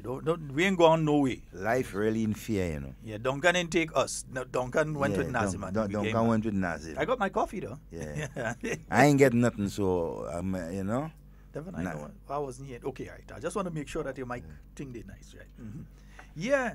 So, folks, you've heard from Mrs. Beryl Isaac, and she's the chief negotiator there on behalf of government when it comes to the issue of pensions. Yeah, so you just heard from her. The phone lines are open. Let's hear from you. 440-7377. And you see, the thing is this, unions try to wring the hand of the people they're negotiating with at the points in time that they believe it's going to be the most painful for them. Mm-hmm. Because if you walked off the negotiating table on the 3rd of October, how come is until the day before and after the referendum you decide to call a strike? The 5th and 7th, 1 month. Of November, you know? 1 month later, you target a strike on the 5th and the 7th. They couldn't call the strike the same week they walk off? Yeah, or the next week? If they had to call a strike, because it's illegal to call a strike anyway, but if you had to call, it's illegal. Want to vex. The truth is the truth. You either face it or you deal with it. It is true. It is illegal. That is why I was saying earlier on, I sort of question some of the motives and so when it comes to that particular time of strike. They walked off the table October 3rd. And they did not strike until, well, at least the teachers did not strike until the 5th and 7th of November. Yeah. And the referendum was the 6th of November. Don't play them military men, you know, them military fellas and them. I mean, it's sort of kind of thing they do. The seating you doesn't see the see wrong corner and thing. You know, motives and so. I mean, it's mind-boggling. But a point I really want to. You want to make it after this call? Yes, let me make it after this call.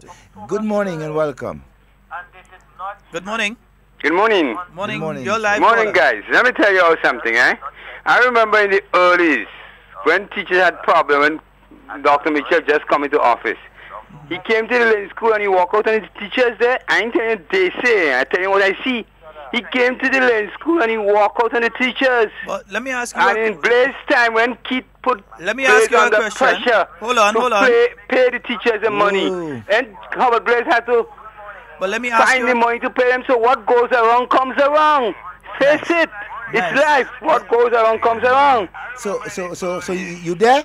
Yeah. You want to have a conversation? Listen to me. Life is a circle. The hold on. Yeah, we heard that already. Right? What goes around comes around. We passed that stage already. Right? We heard you say that. No, history is there to tell. Hold on. History.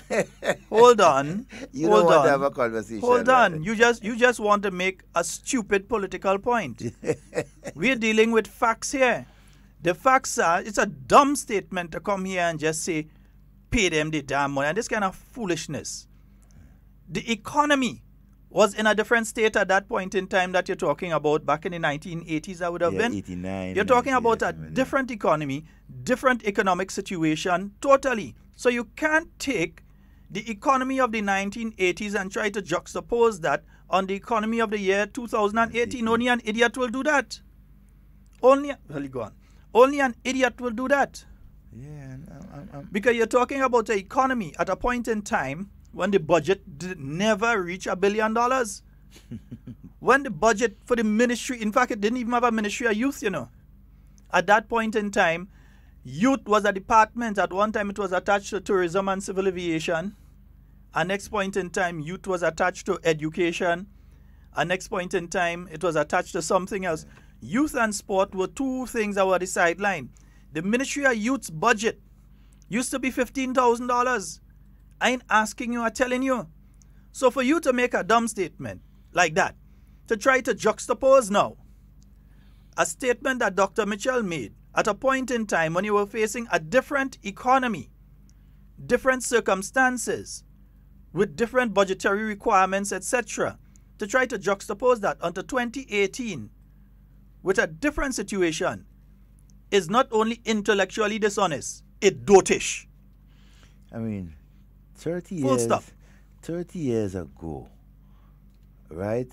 30 years ago, whatever happened around that time, it's completely, I shall not say, different time and condition. And, It's a different time and situation. And if you look at the political, I often hear people that dotishness. Go ahead. And if you think about the political situation then, you will also see that the political situation was not basically a stable one, because you had whereby the NDC, members of the quote-unquote NDC, or they were members of the NNP, they resigned around, 87, somewhere around they formed their own party, right? Then you had the whole question of what was still going on within the NNP, and then the workers and union leaders decided to, so it's completely different as to what it is right now. Let's look at something here. You're talking about Dr. Mitchell and teachers and he walk out of meetings. Name one school back in those days that when you went to the school, anybody outside of the principal and maybe the vice principal or some person who was teaching for just a period of time before they go somewhere had a vehicle that was parked up in the yard. Yep. Had a vehicle.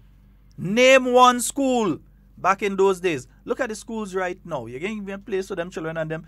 Me and Devon was talking yesterday about when we were going to school, you used to have to go in the morning for inspection. First, so you stand up outside, hands up, hands out. They check your fingernails, they check your hair, your shoes, and that kind of thing. You even have space for that now. For that to happen, you no space for that. Yeah, because the teachers now have been, their level has been risen. Yeah, you had people that were within the teaching service for many, many years, and these people could not receive any benefits. When I say any benefits, how much of them got paid late during the period 2008 to 2013? Ooh. All. Ooh, that's... How much benefits did the teachers union receive? Zero. During that period of time? Minus zero. Anybody was telling them strike? In fact, when certain organizations and groupings came to the new National Party in opposition and said that they're willing to strike, and there were certain groupings that said we're willing to lock down the country during the period of the NDC, Dr. Mitchell was the one that told them no. He said, if you do that, and if some of them are honest, they'll come out and say that he did say that to them. He said, no. He said, if you do that, what you would be doing is damaging the country. You're not helping Dr. Keith Mitchell. You're not helping the NNP. What you're doing is damaging the country. So it is the wrong thing to do. I could say it because I was there when certain groupings in this country came and said, we want to shut down the country. We're looking for your support to do it. And Dr. Mitchell said, no, don't go that way. And I'm talking about groupings that could have actually shut down the country during the period of the NDC. Because he saw the country above all else. So you're talking about the walkout meeting and all sorts of nonsense. And so look at what a teacher used to. I mean, when you went in, I remember in 1996, attempting to go into the teaching profession. You know why I never went into the teaching profession? Because all my friends who had just finished MCC and went into the teaching profession had to wait 3 months before they get their first salary. Remember that? In fact, generally, when you enter the public service, you had to wait. They used to tell you ain't seen no salary for the first 3 months, boy. So you had to bum ride and see how you make it down, make your local breakfast home and your lunch home and thing and come down with. Because for the first 3 months, when you enter the teaching profession back in those days, and the thing is, young fella, you are rent to pay, you have different things to do. I couldn't go through all of that. But the situation was that you would not receive any salary for the first 3 months. So the first salary you might receive might be at the end of November, going into December, is when you might get your first salary, if you're lucky enough to get it, as a teacher back in those days. Yeah? That is not the situation now. People who had to wait no 3 and 4 months. Teachers have been given assistance to go and further their education. They've been given scholarships and so on. It has been made easier for them to own a vehicle and own a home and so on. The hundreds that were there and were not permanent under the system are now permanent. And you talking about Dr. Mitchell walk out a meeting? Only over 300. Well, it does come out. Over 300 of them. Then you shake a rotten tree sometime too. Might does come out. Anyway, let me go up. Yeah. Over 300 of them were, just regularized, right? And much more, right, to come into the system. And one of the things how much of them strike during the period 2008 to 2013 when they was getting salaries late and they got not 1 cent increase? How much of them strike, Devon? How much strike? How much strike? How much take industrial action during that point in time? The biggest industrial action we had during that time was when Senator Chester Humphrey went and he locked down the breweries. That's the biggest industrial action we had during that time. And the same government lock him up. They lock him up. They take him at the Tremont South St. George Police Station. Yeah? Ally? Devon ally? No, he ain't lie at all. The same Chester Humphrey when he was fighting for the breweries workers. That is the major industrial action that take place during that time. They lock him up. But look at that talk about Dr. Mitchell walk out a meeting. So he walk out a meeting, he walk out a meeting. That was then, this is now, and we're discussing what's going on now. If you go above the 2%, it is going to make the entire pension system unwieldable. Listen, we could end up like Greece. Greece is the pensions that take down Greece, you know? Because what they ended up was a system where you ended up with more and more people becoming pensionable and not enough people on the bottom level putting money into the system to keep it rolling. And boom, that was it. Yeah, that was it.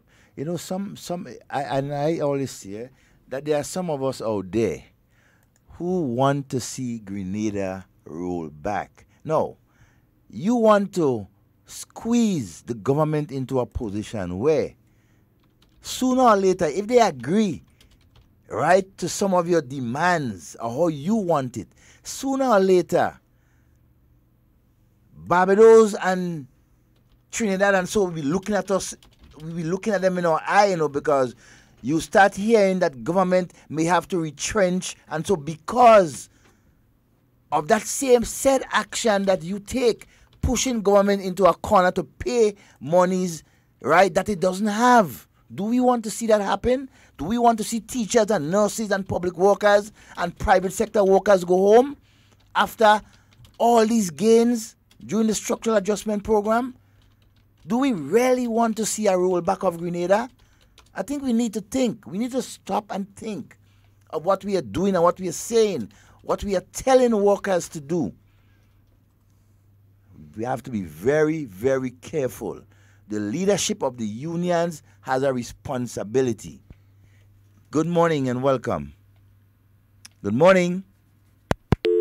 Oh boy. Yeah. Caller, I think that was me. Yeah. Yeah. That one I believe was me. Yeah. Yeah, the unions really have a had to change my responsibility. Yeah. Right? Yes, to their workers. They have to negotiate for the best package, but negotiate responsibly. Don't demand for something that you know you cannot get. So you have to be reasonable. So imagine I'm working for a business, and I just decide that, look, I work day, I work night, I work holidays, I work weekends, I work over and over and over, and outside of my payments that I get for that, I want a raise, and I decide that I want a raise that is a certain percentage, that if they start to pay me that and they have to pay everybody else within the organization, that the business had to close. Yep. Am I to stick and just decide that I want that, to hell with it, let the business close? Because you won't get, you end up with a one-off, you will get a one salary and then it closes. And that's it, nothing Yeah. more. Let's go to the phone line. Good morning and welcome. Good morning, gentlemen. Good morning, my friend. I just want to say two things. The unions, they are playing politics and greed. These two words, greed and politics. I don't want to use the word greed. Okay. My friend, I don't want to use the word greed in relation to the unions. I don't want to use the word greed. My political leader, Dr. the Right Honorable Keith Mitchell, Prime Minister of this country, I've never heard him use the word greed when he's speaking about the unions. And so he just said we have to be reasonable. Responsible. So everybody, I mean, it have people that have $20 million, they still want $1 billion. Somebody have $1 billion, they want $1 trillion. Yeah? But look a man have a boat, he want a yacht. You want two of You have a fishing boat, you want a yacht. So people always would want more. It doesn't mean that you're greedy, but you have to be reasonable, taking others into consideration, because there's one pie that had to share between everybody. What? Look at my friend in the private sector. We always communicate. And so when he tell me, say, look, I'm within the private sector for years. Do I get a one-off? Well, I asked him the same question. Good morning and welcome. Hello. Good morning. Hello. Song is Cammy. Morning. Hello. Cammy. Morning. Morning, Cam. Good morning to you and Mr. Romain. Morning, darling. And good morning to all my friends in New York, Brooklyn, Depodine and Cathy and Cox and Patty in Canada, Mr. Watts, Zingo, everybody. Sheldon, don't let these people call you and stress you out there, you know. Stress? That last caller, the caller that called, the one before. No, you had to take and making all that noise. He's not listening to you. He's just making the noise. Don't let it stress you that weekend. You understand me? Yes, ma'am. You hear me? Yes, ma'am. Don't let us call this program to stress the son. No, I want more we of them know what call. is going on in Grenada. We know. We want more of them exactly call. what is going on. I was surprised to hear It's a done statement anyway that he made. Joseph and a man talking on the radio last night. You understand? These people and them is crazy people. Technical man, cue that one, eh? Let me Don't hear it, listen Claude. to Them them say. to stress you. They know exactly what they're doing. But God have all the power. And good morning to the Prime Minister and to everybody who's listening. Mr. Yolande, good morning. And you have a blessed weekend, y'all. All right, I'm my here dear. sitting on here. Asham on sale? Eh? Asham on sale? Well, I don't have more yet. The guy gone grind a little for me. I don't know if I will get it. You know, they have to go and do the little work. I finished mine this But morning. a little t-shirt for children, $10. And they're just holding on. All right, my love. And that's how we pray for our country. You can't worry with the haters. You can't bother with them. They can't stop what has to happen in Grenada. You know? The Prime Minister they don't like. That's why. But they can't stop that. They can't stop that. Anyhow, okay, you all have a blessed weekend. All right. With Miss Arthur and Matthew and Mr. Watts, his wife, and everybody have a blessed weekend. It's beautiful in town today. And I think today's a payday. Well, I think all the fortnight workers getting a little money today. Okay, because when they're Let's not just placed pray for a little beautiful country. Okay. Bye-bye. Love you all right. Love you. Darling, take care. Bye-bye. Because the place was busy Scott. last night, and so no, Cammy, they're not I was stressing at me Thursday out. night, you know. They're not stressing me out. It's important to let them call, and it's important to respond to them. And if they're not giving you the opportunity to respond while they're on air, then you have a responsibility. If they just continue saying the same thing over and over, then I don't have to subject the general public to listening to that nonsense on repeat. Just cut them off and then respond. I always believe if you want to make a contribution, right, expect that contribution you are about to make or making will most likely have a response, right? And you have to give somebody a chance to respond to you. Don't just come on and just say, and then after you run off. No. Let's have a dialogue, right? We all Grenadians. We want to see Grenada continue to move forward. Ain't no stopping that. You know, there might be one or two of us who want to go backwards. And so, but the majority of us want to keep on going forward. So let's continue having that dialogue with each other You're not to sad and help disappointed, build. no? Huh? You're not sad and disappointed. No, I'm not sad and disappointed at Just all. making sure. Yeah, I'm upbeat and proud of my Grenadian brothers and sisters because we are a democratic nation. I'm not sad. You understand? And disappointed. I'm proud of my fellow Grenadians. Time alone, time will tell. You think you're in some of us, but you know, some of us still, we so hypocrite and I would say bad-minded towards the development and education of our people. At the end of the day, let's just let the general public know this. Now, Barbados entered into a structural adjustment program this year. Yeah, the IMF. Prime Minister Mia Mottley, on the campaign trail, promised the Barbadian people that they would not see retrenchment like what happened under the DLP administration. She criticized what took place under the DLP administration and so on. She put together their structural adjustment program, put it to the IMF, and the IMF said to her, the same thing you're telling people that you wouldn't do, you had to do it. You have to send home people. And she has had no choice but to send home people, while Grenada completed its structural adjustment program without retrenching one worker, without sending a single person home. Yeah? Instead, employing thousands. But that's the thing. On coming into office, we were able to bring 3,000 young people under the Imani program, and outside of that, the people who received temporary employment, the other people that were brought into different services and so on. And even for the Royal Grenada Police Force recently, you see 60 young people getting the opportunity. You had how many the last time? Around 30 or more? 35 or something. Yeah. Right. That would have gone into the service before that. So bringing more and more people into the system, yeah? Is what we want. Instead of pointing and saying, look at the piece of old iron that Gregory Bowen and Keith Mitchell leave for all you. This administration made sure that Dr. the Right Honorable Keith Mitchell, the Honorable Gregory Bowen, the Honorable Nicholas Steele, the Honorable Dr. Clarice Modest Kerwin, and the entire New National Party team made sure that now you're having a state-of-the-art medical facility available for each and every Grenadian. For when your time of need comes around, that who you depended on to provide for you has put something in place so that you will be okay. The same goes for St. John, the Honorable Alvin Dabrio.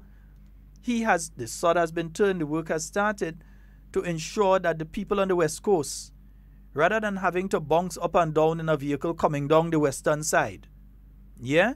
Coming down the website, you know, it have a lot of corners there, so coming down the western side to rush to the general hospital for sometimes simplest things that could have been dealt with at a facility within the region, that now you will have a region up there that will be able to deal with that. Yeah? So Grenada went into a structural adjustment program. And while it was in a structural adjustment program, it got an athletic stadium, state-of-the-art, rated the best rating you could have on the planet Earth. Maybe Mars, you might have a different rating scheme. But on the planet Earth, there's a rating scheme for national stadia. And the Grenada National Athletic Stadium, now named the Karani James Athletic Stadium, has the best rating possible. It can't have a better rating than it has right now. It has the best rating possible. That's why, back in 1995, you could have think about seeing the world champion in the Olympics in any sport coming to run in Queen's Park. You couldn't think about that. That wasn't a thought that used to cross the minds of Grenadian people. Now, we just be listening to here, well, I wonder if they're having the Grenada Invitational next year because we want to see which one of the athletes coming down. That there's a possibility we might be able to see the Canadian guy there that, I forget his name now. Or you might be able to see Van de Kirk if he start to run again. They say, don't bring that guy here to run against Kirani. Or that you would have your own Olympic champion and your potential champions like the Anderson Peters and so on that you can see perform at home. We don't have to sit down listening to a transistor radio to hear somebody telling us, oh, that was a wonderful throw, or that was a wonderful race, or hope that Grenada Broadcasting Corporation, GBC, are going back in time now. We're going back in time. GBC, right? GBC TV? Yeah, we don't have to hope that GBC TV had a race going on and somebody stand up on top the roof to hold the antenna to make sure the signal proper for us to see when a race going on. We can pay our money and go in we own stadium and see it live. Yep. And that was done while a structural adjustment program was in place. And while that structural adjustment program was in place, the school book program continued and a uniform assistance program was added to it. So you had the uniform assistance program that was there before was returned. So you had the assistance program for the people that can't afford to give them a little something so that they could at least get a uniform for the child to be able to go to school.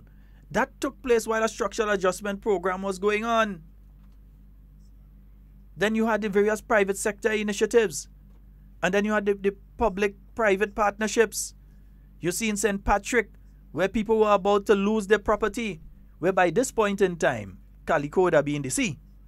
By this point in time, all those buildings there would have been in the sea and the road too. Yeah, the road. So it would have been a different case when you're talking about Low Town in Sotez.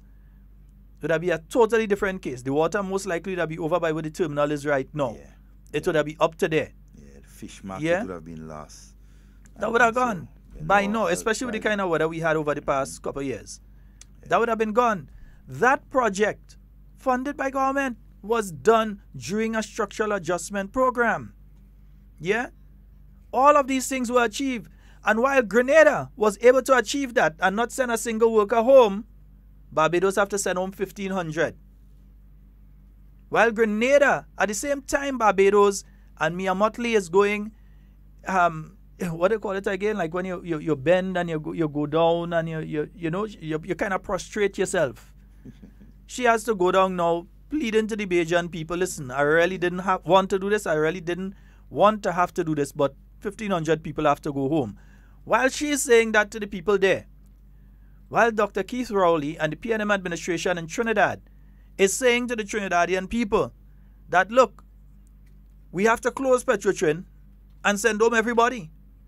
It has to be closed. We can't continue pumping millions of dollars into this on a monthly basis, and we're not making money out of it. And still, we're looking at the the public sector to see where else we could trim the fat, because people will have to go home. While they're speaking that language there, while other Caribbean countries are speaking that language, Grenada announcing 850 young people under the Imani program. Big launch in Grenada, big launch in Carriacou.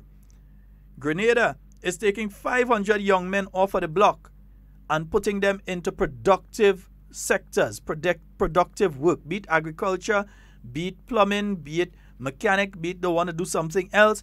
Taking these 500 young men and putting them into something productive. Barbados sending home 1,500. That is sad. And still, you have people that say, no, we ain't care about all of that. Because the funding for these things, part of the funding comes from the fact that Grenada behaving good. Yep. And some people say they ain't care about that. Good morning and welcome. Hello? Devon, good morning to you, sir. Good morning, my friend. Yes, go right ahead. Go right ahead, I'm hearing you. And a pleasant good morning to Mr. Scott. Yes, sir. Okay. No, gentlemen, I'm going to ask a few questions and then just hang up. Now, and that alone will tell people exactly where Grenada is at, and where and in terms of the progress that we have made. Now, Mr. Scott, the first question here. Have this country performed beyond the expectation of those that was looking on? The answer is yes. Have this country performed beyond the expectation of the opposition? The answer is yes. Is more scholarship available now than when the NDC was in office? The answer is yes. Is more jobs available now than when the NDC was in office? The answer is yes. Tell me one initiative of this government that have caused us to be in the position that we are in today, that caused the rest of the world to emulate what we have done. The answer is no other but Grenada. Mr. Scott, I mean, this is the weekend, so we have to go into the weekend thinking in a real positive way. Tell me, that's what I want any NDC supporters who are listening now to tell me. Tell me one initiative that this government have put forward that caused us to be so successful, that caused us to be so successful, that the opposition have supported. The answer is absolutely none. Mr. Scott, I am at the point whereby I don't argue politics with NDC supporter no more. We may have a discussion. And the reason why is because none of the initiatives that cause us to be successful, they have supported. They have said no to everything. And most of all, they will not be in power or in office in the next 15 to 20 years. So if you, like I am, are a supporter of the NNP, tell me, what political discussion do you need to have with people who support the NDC? And the answer is absolutely none.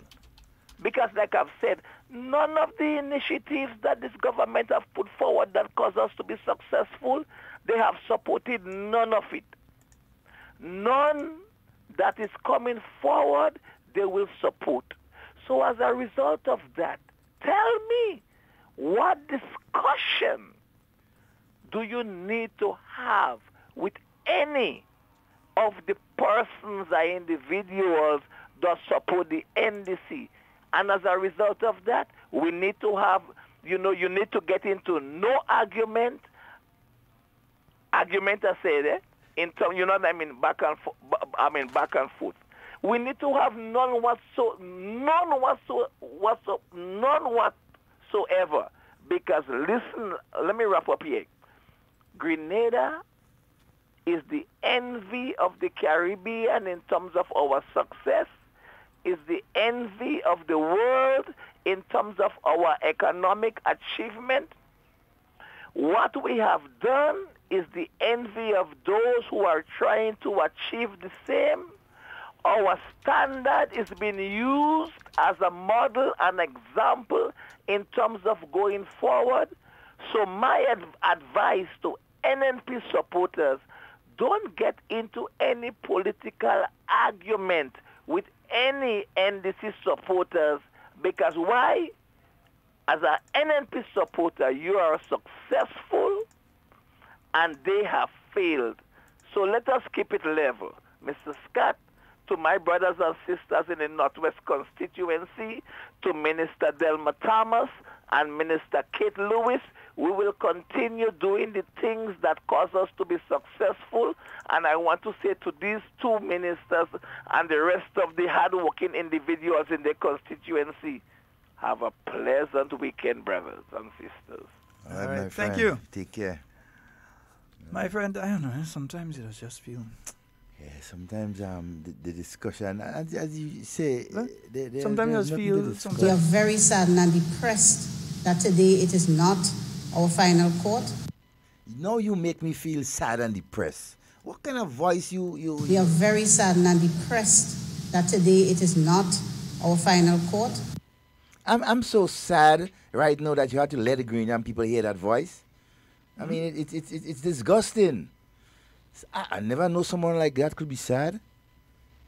Well, my brother, I never know anything. I mean, you have fought tooth and nail. And those not only relate to the poor and vulnerable, but people of all walks of life. A friend of mine likes to say we have two kinds of people who tend to follow the other side, the needy and the greedy.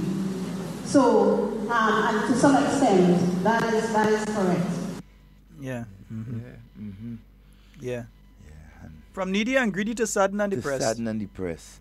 Your political career is going to be interesting if it lasts long. Very interesting. Believe me, I personally am going to make it very interesting for you. Continue talking. I'm going to make... She got a big mouth, so... Continue talking. Yeah? It will give us pleasure. Nazem, we're going to make our political career very interesting.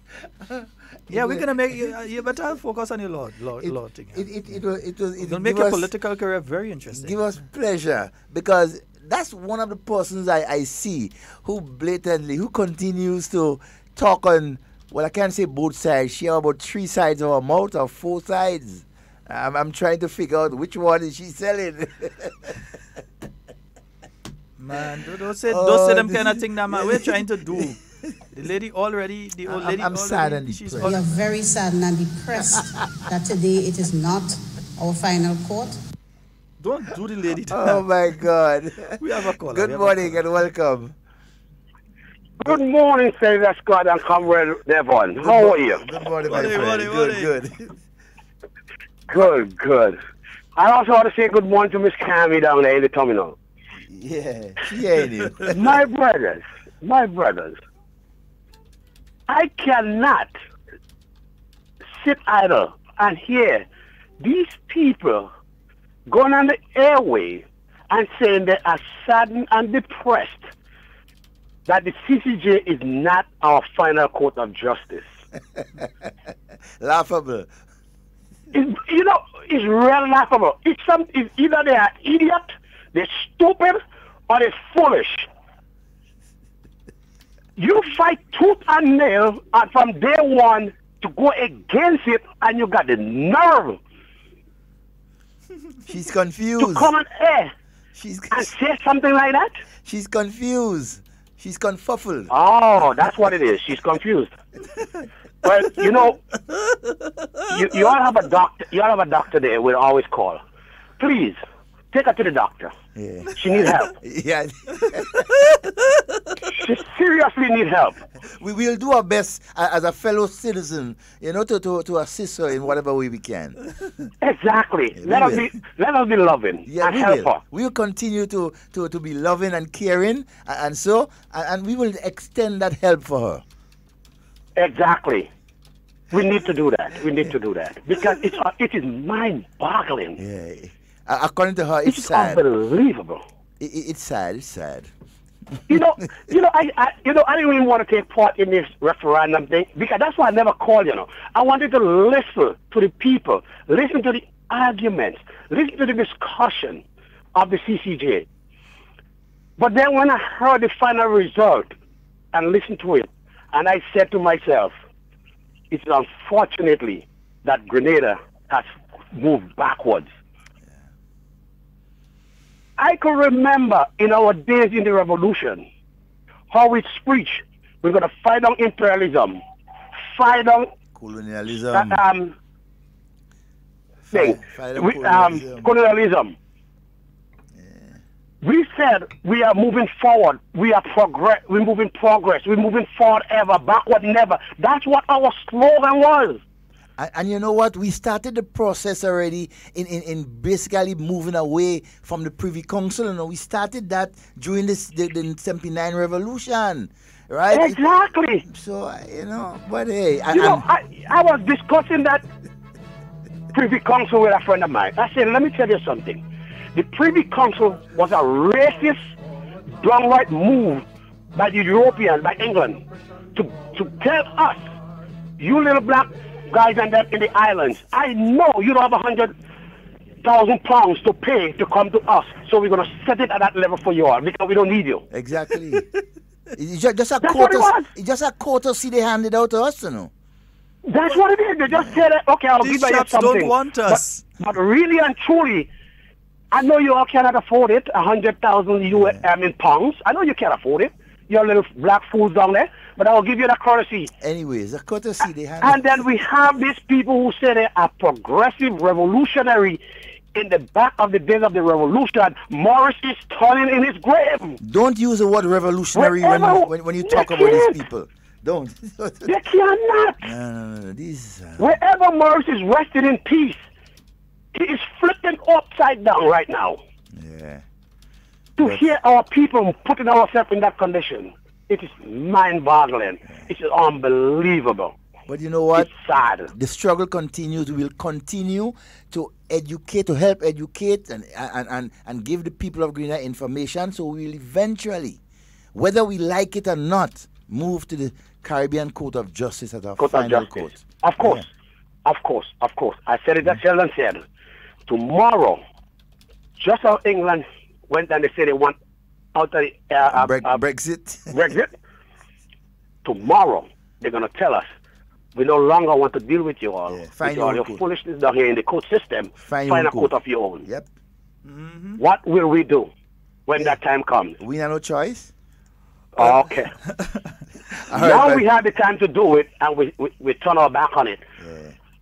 Because I hear some foolish arguments with this same person who talking about the sand.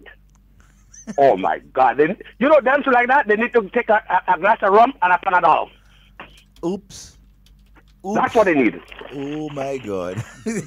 That's what they need right now. Bye-bye. You looking for trouble. Have a wonderful weekend, my friend. Yeah, you see, all look into all kind of thing. Watch. You see me watch? It's amazing. Let me just play my thing and thing. So we build Grenada full with our song. Forward march, forward march, forward march against imperialism. But if you didn't vote yes, don't sing a song. Look at my finger. What's my finger? Black. And I'm sure anybody see me coming that polling station, they know where I voted. He coming off quicker than normal, I find this time though. Yeah, yeah, boy. He wearing off. Folks, it's after 12. That's all the time we have for today.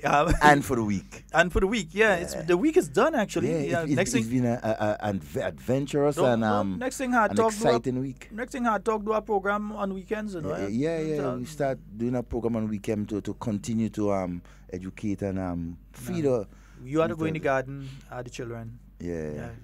Nah. We will give all you on in the week. Yeah? But you can never tell if somebody else might do one. You never know. Folks, that's all the time we have for Hard Talk for today. It's been wonderful being here with you. Do not spend your weekend sad and depressed. Yes. No, don't do that. We are Folks, happy people. Do not spend your weekend sad and depressed. Yeah? Perk yourself up a little bit. Very saddened and depressed. Oh my God, no. That today it is not our final court. For sure, don't do that. Don't do that, my dear. Don't spend your weekend sad and depressed. We are very saddened and depressed that today it is not our final court. Don't spend your weekend sad and depressed, Devon. Be happy. You're my partner. I Yeah. love you as my brother. Yes. Naz, I love you as my brother. Don't spend all the weekend sad and depressed. At all. Call me and I'll know how to talk shop in the house. Make a joke and at take. least you go laugh. You lie down on the floor laughing. Not depressed. Oh my God. Don't spend your weekend sad and depressed. All our his friends. Right? Nice. His brothers inside here. Oh my God. Folks, that's all the time. Folks, that's all the time we have for Hard Talk for today. It's been a wonderful week. Yeah, well, we had the referendum this week. It was not successful in ensuring that the CCJ at this time will become the final court of appeal for Grenada. But I can assure you that while that did not happen this week, every day that passes is a day closer to when you no longer have the Privy Council and you will have to go to the Caribbean Court of Justice as your final court of appeal. So justice may have been delayed, but it definitely will not be denied. Never. That never is be for denied. sure. Folks, that's all the time we have for Hard Talk today. We are not leaving here saddened and depressed. No, at all. We are leaving here on a high note. Very high note. And if I know Dr. Mitchell right now, he's smiling because he's on a high note. You know? Very high note. The only prime minister ever to stage. Hey, Pablo, what's going on? Hey, Pablo? Yeah, man. The Honorable Pablo.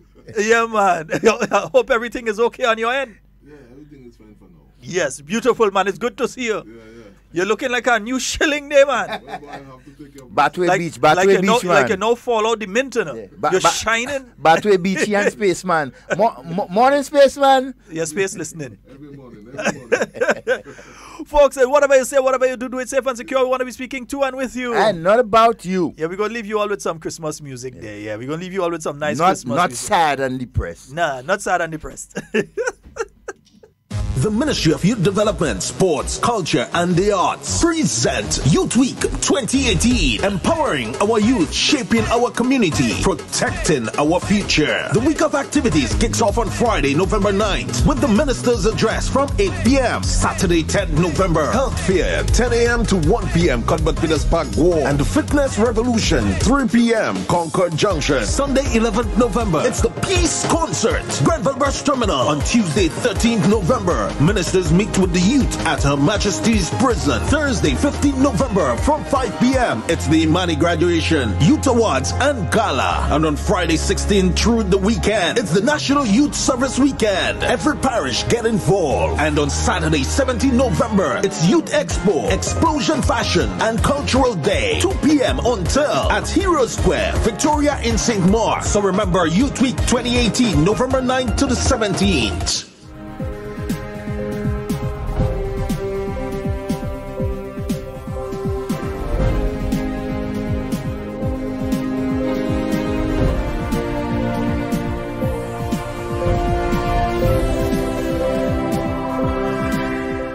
Grenada to host high-level seminar focusing on the region's transition to a blue economy. Stay with us, we'll have the details to this story and more in the National Report.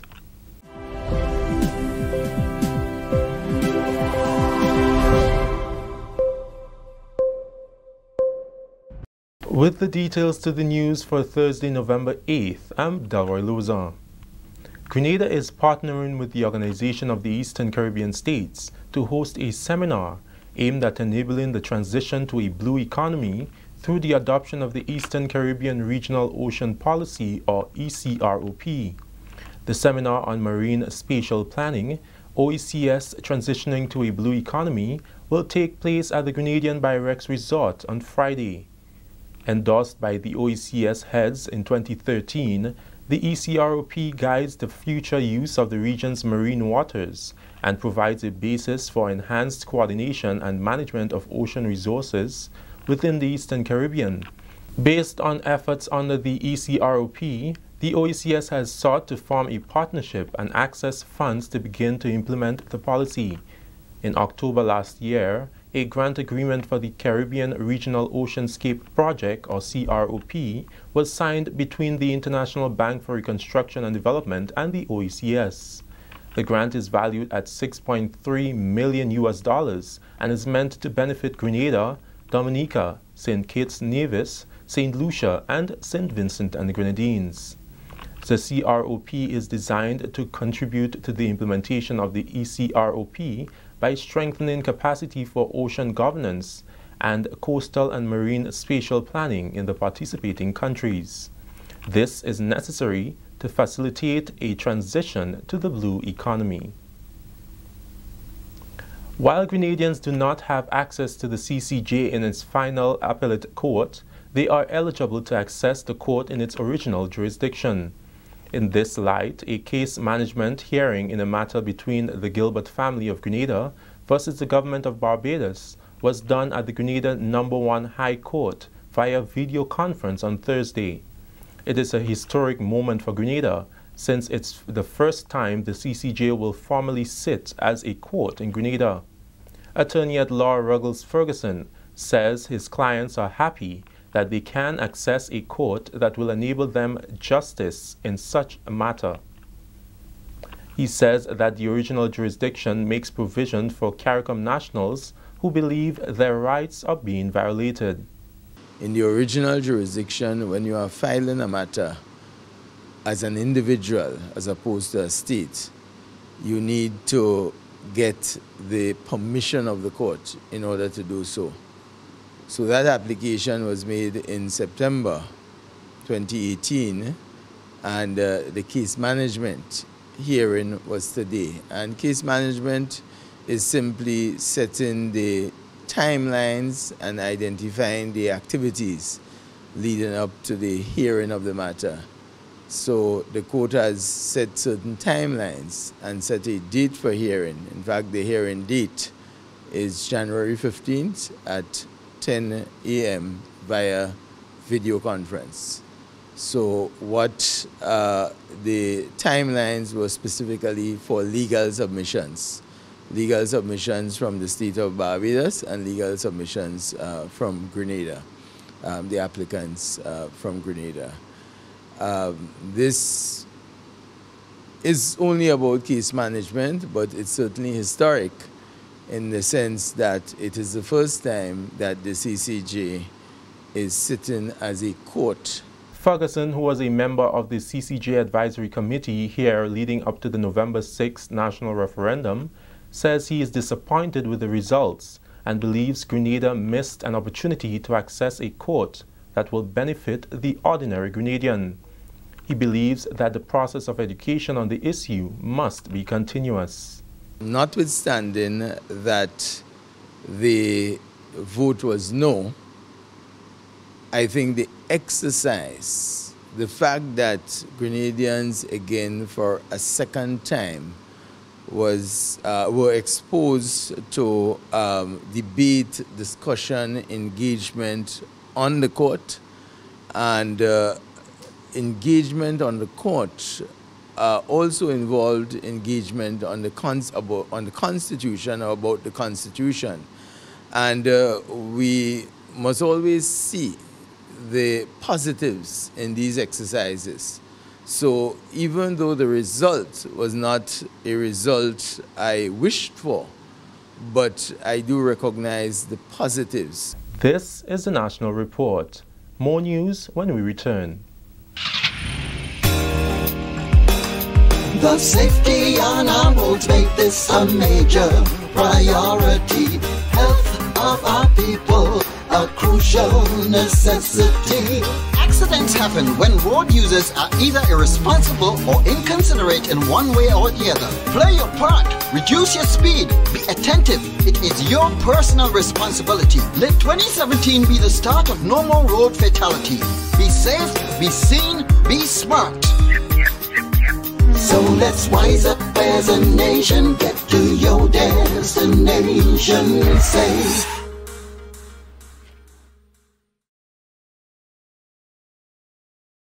Welcome back.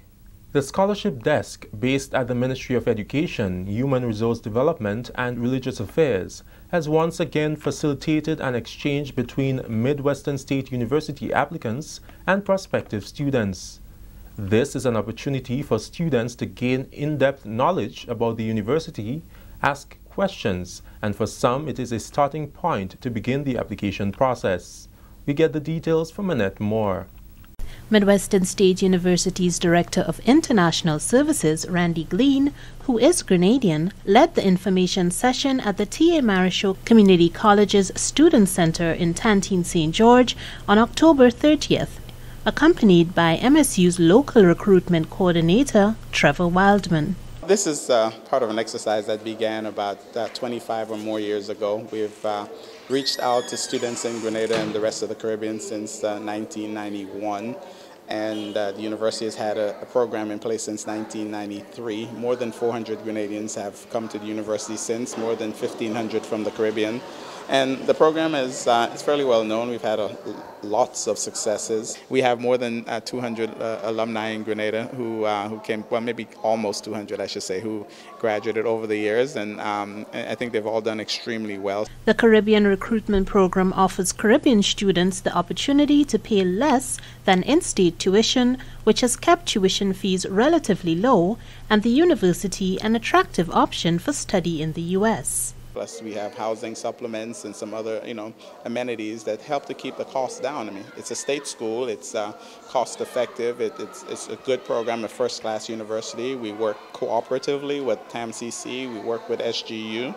And, we try to meet with parents and students where they are financially to try to assist them in obtaining their first degree and beyond if they wish. It's a good institution if you are not super wealthy, but you're a good student with potential to go beyond that institution to other institutions to obtain advanced degrees. So we're very proactive in making sure our students do well at the point of entry to the point of exit and beyond. Because MSU facilitates the transfer of credits from the T.A. Marichaud Community College, Glean says students can earn their bachelor's degree in 3 years or less. We accept, we were the first institution to accept TAMCC credits at full value, and we've had other institutions do it ever since. Students are not recruited straight out of high school, but instead following the completion of community college. Glean further explained how students can begin the application process. We have a local contact, but they can actually just start at TAMCC. We're going to leave materials here in the resource room with the Student Center. And all the information on who to contact would be available there. The folks at the scholarship desk also can point them in the right direction. Students wishing to contact the scholarship desk at the Ministry of Education, Human Resource Development and Religious Affairs for more information can call 440-2737 or email them at scholarshipdesk@gmail.com. For the National Report, I'm Annette Moore. With that story, we end the National Report for Thursday, 8th November 2018. Recapping the main story making the news, Grenada to host a high-level seminar focusing on the region's transition to a blue economy. And that's all from us in the news today here at the Government Information Service. Thanks for joining us. I'm Delroy Louzan.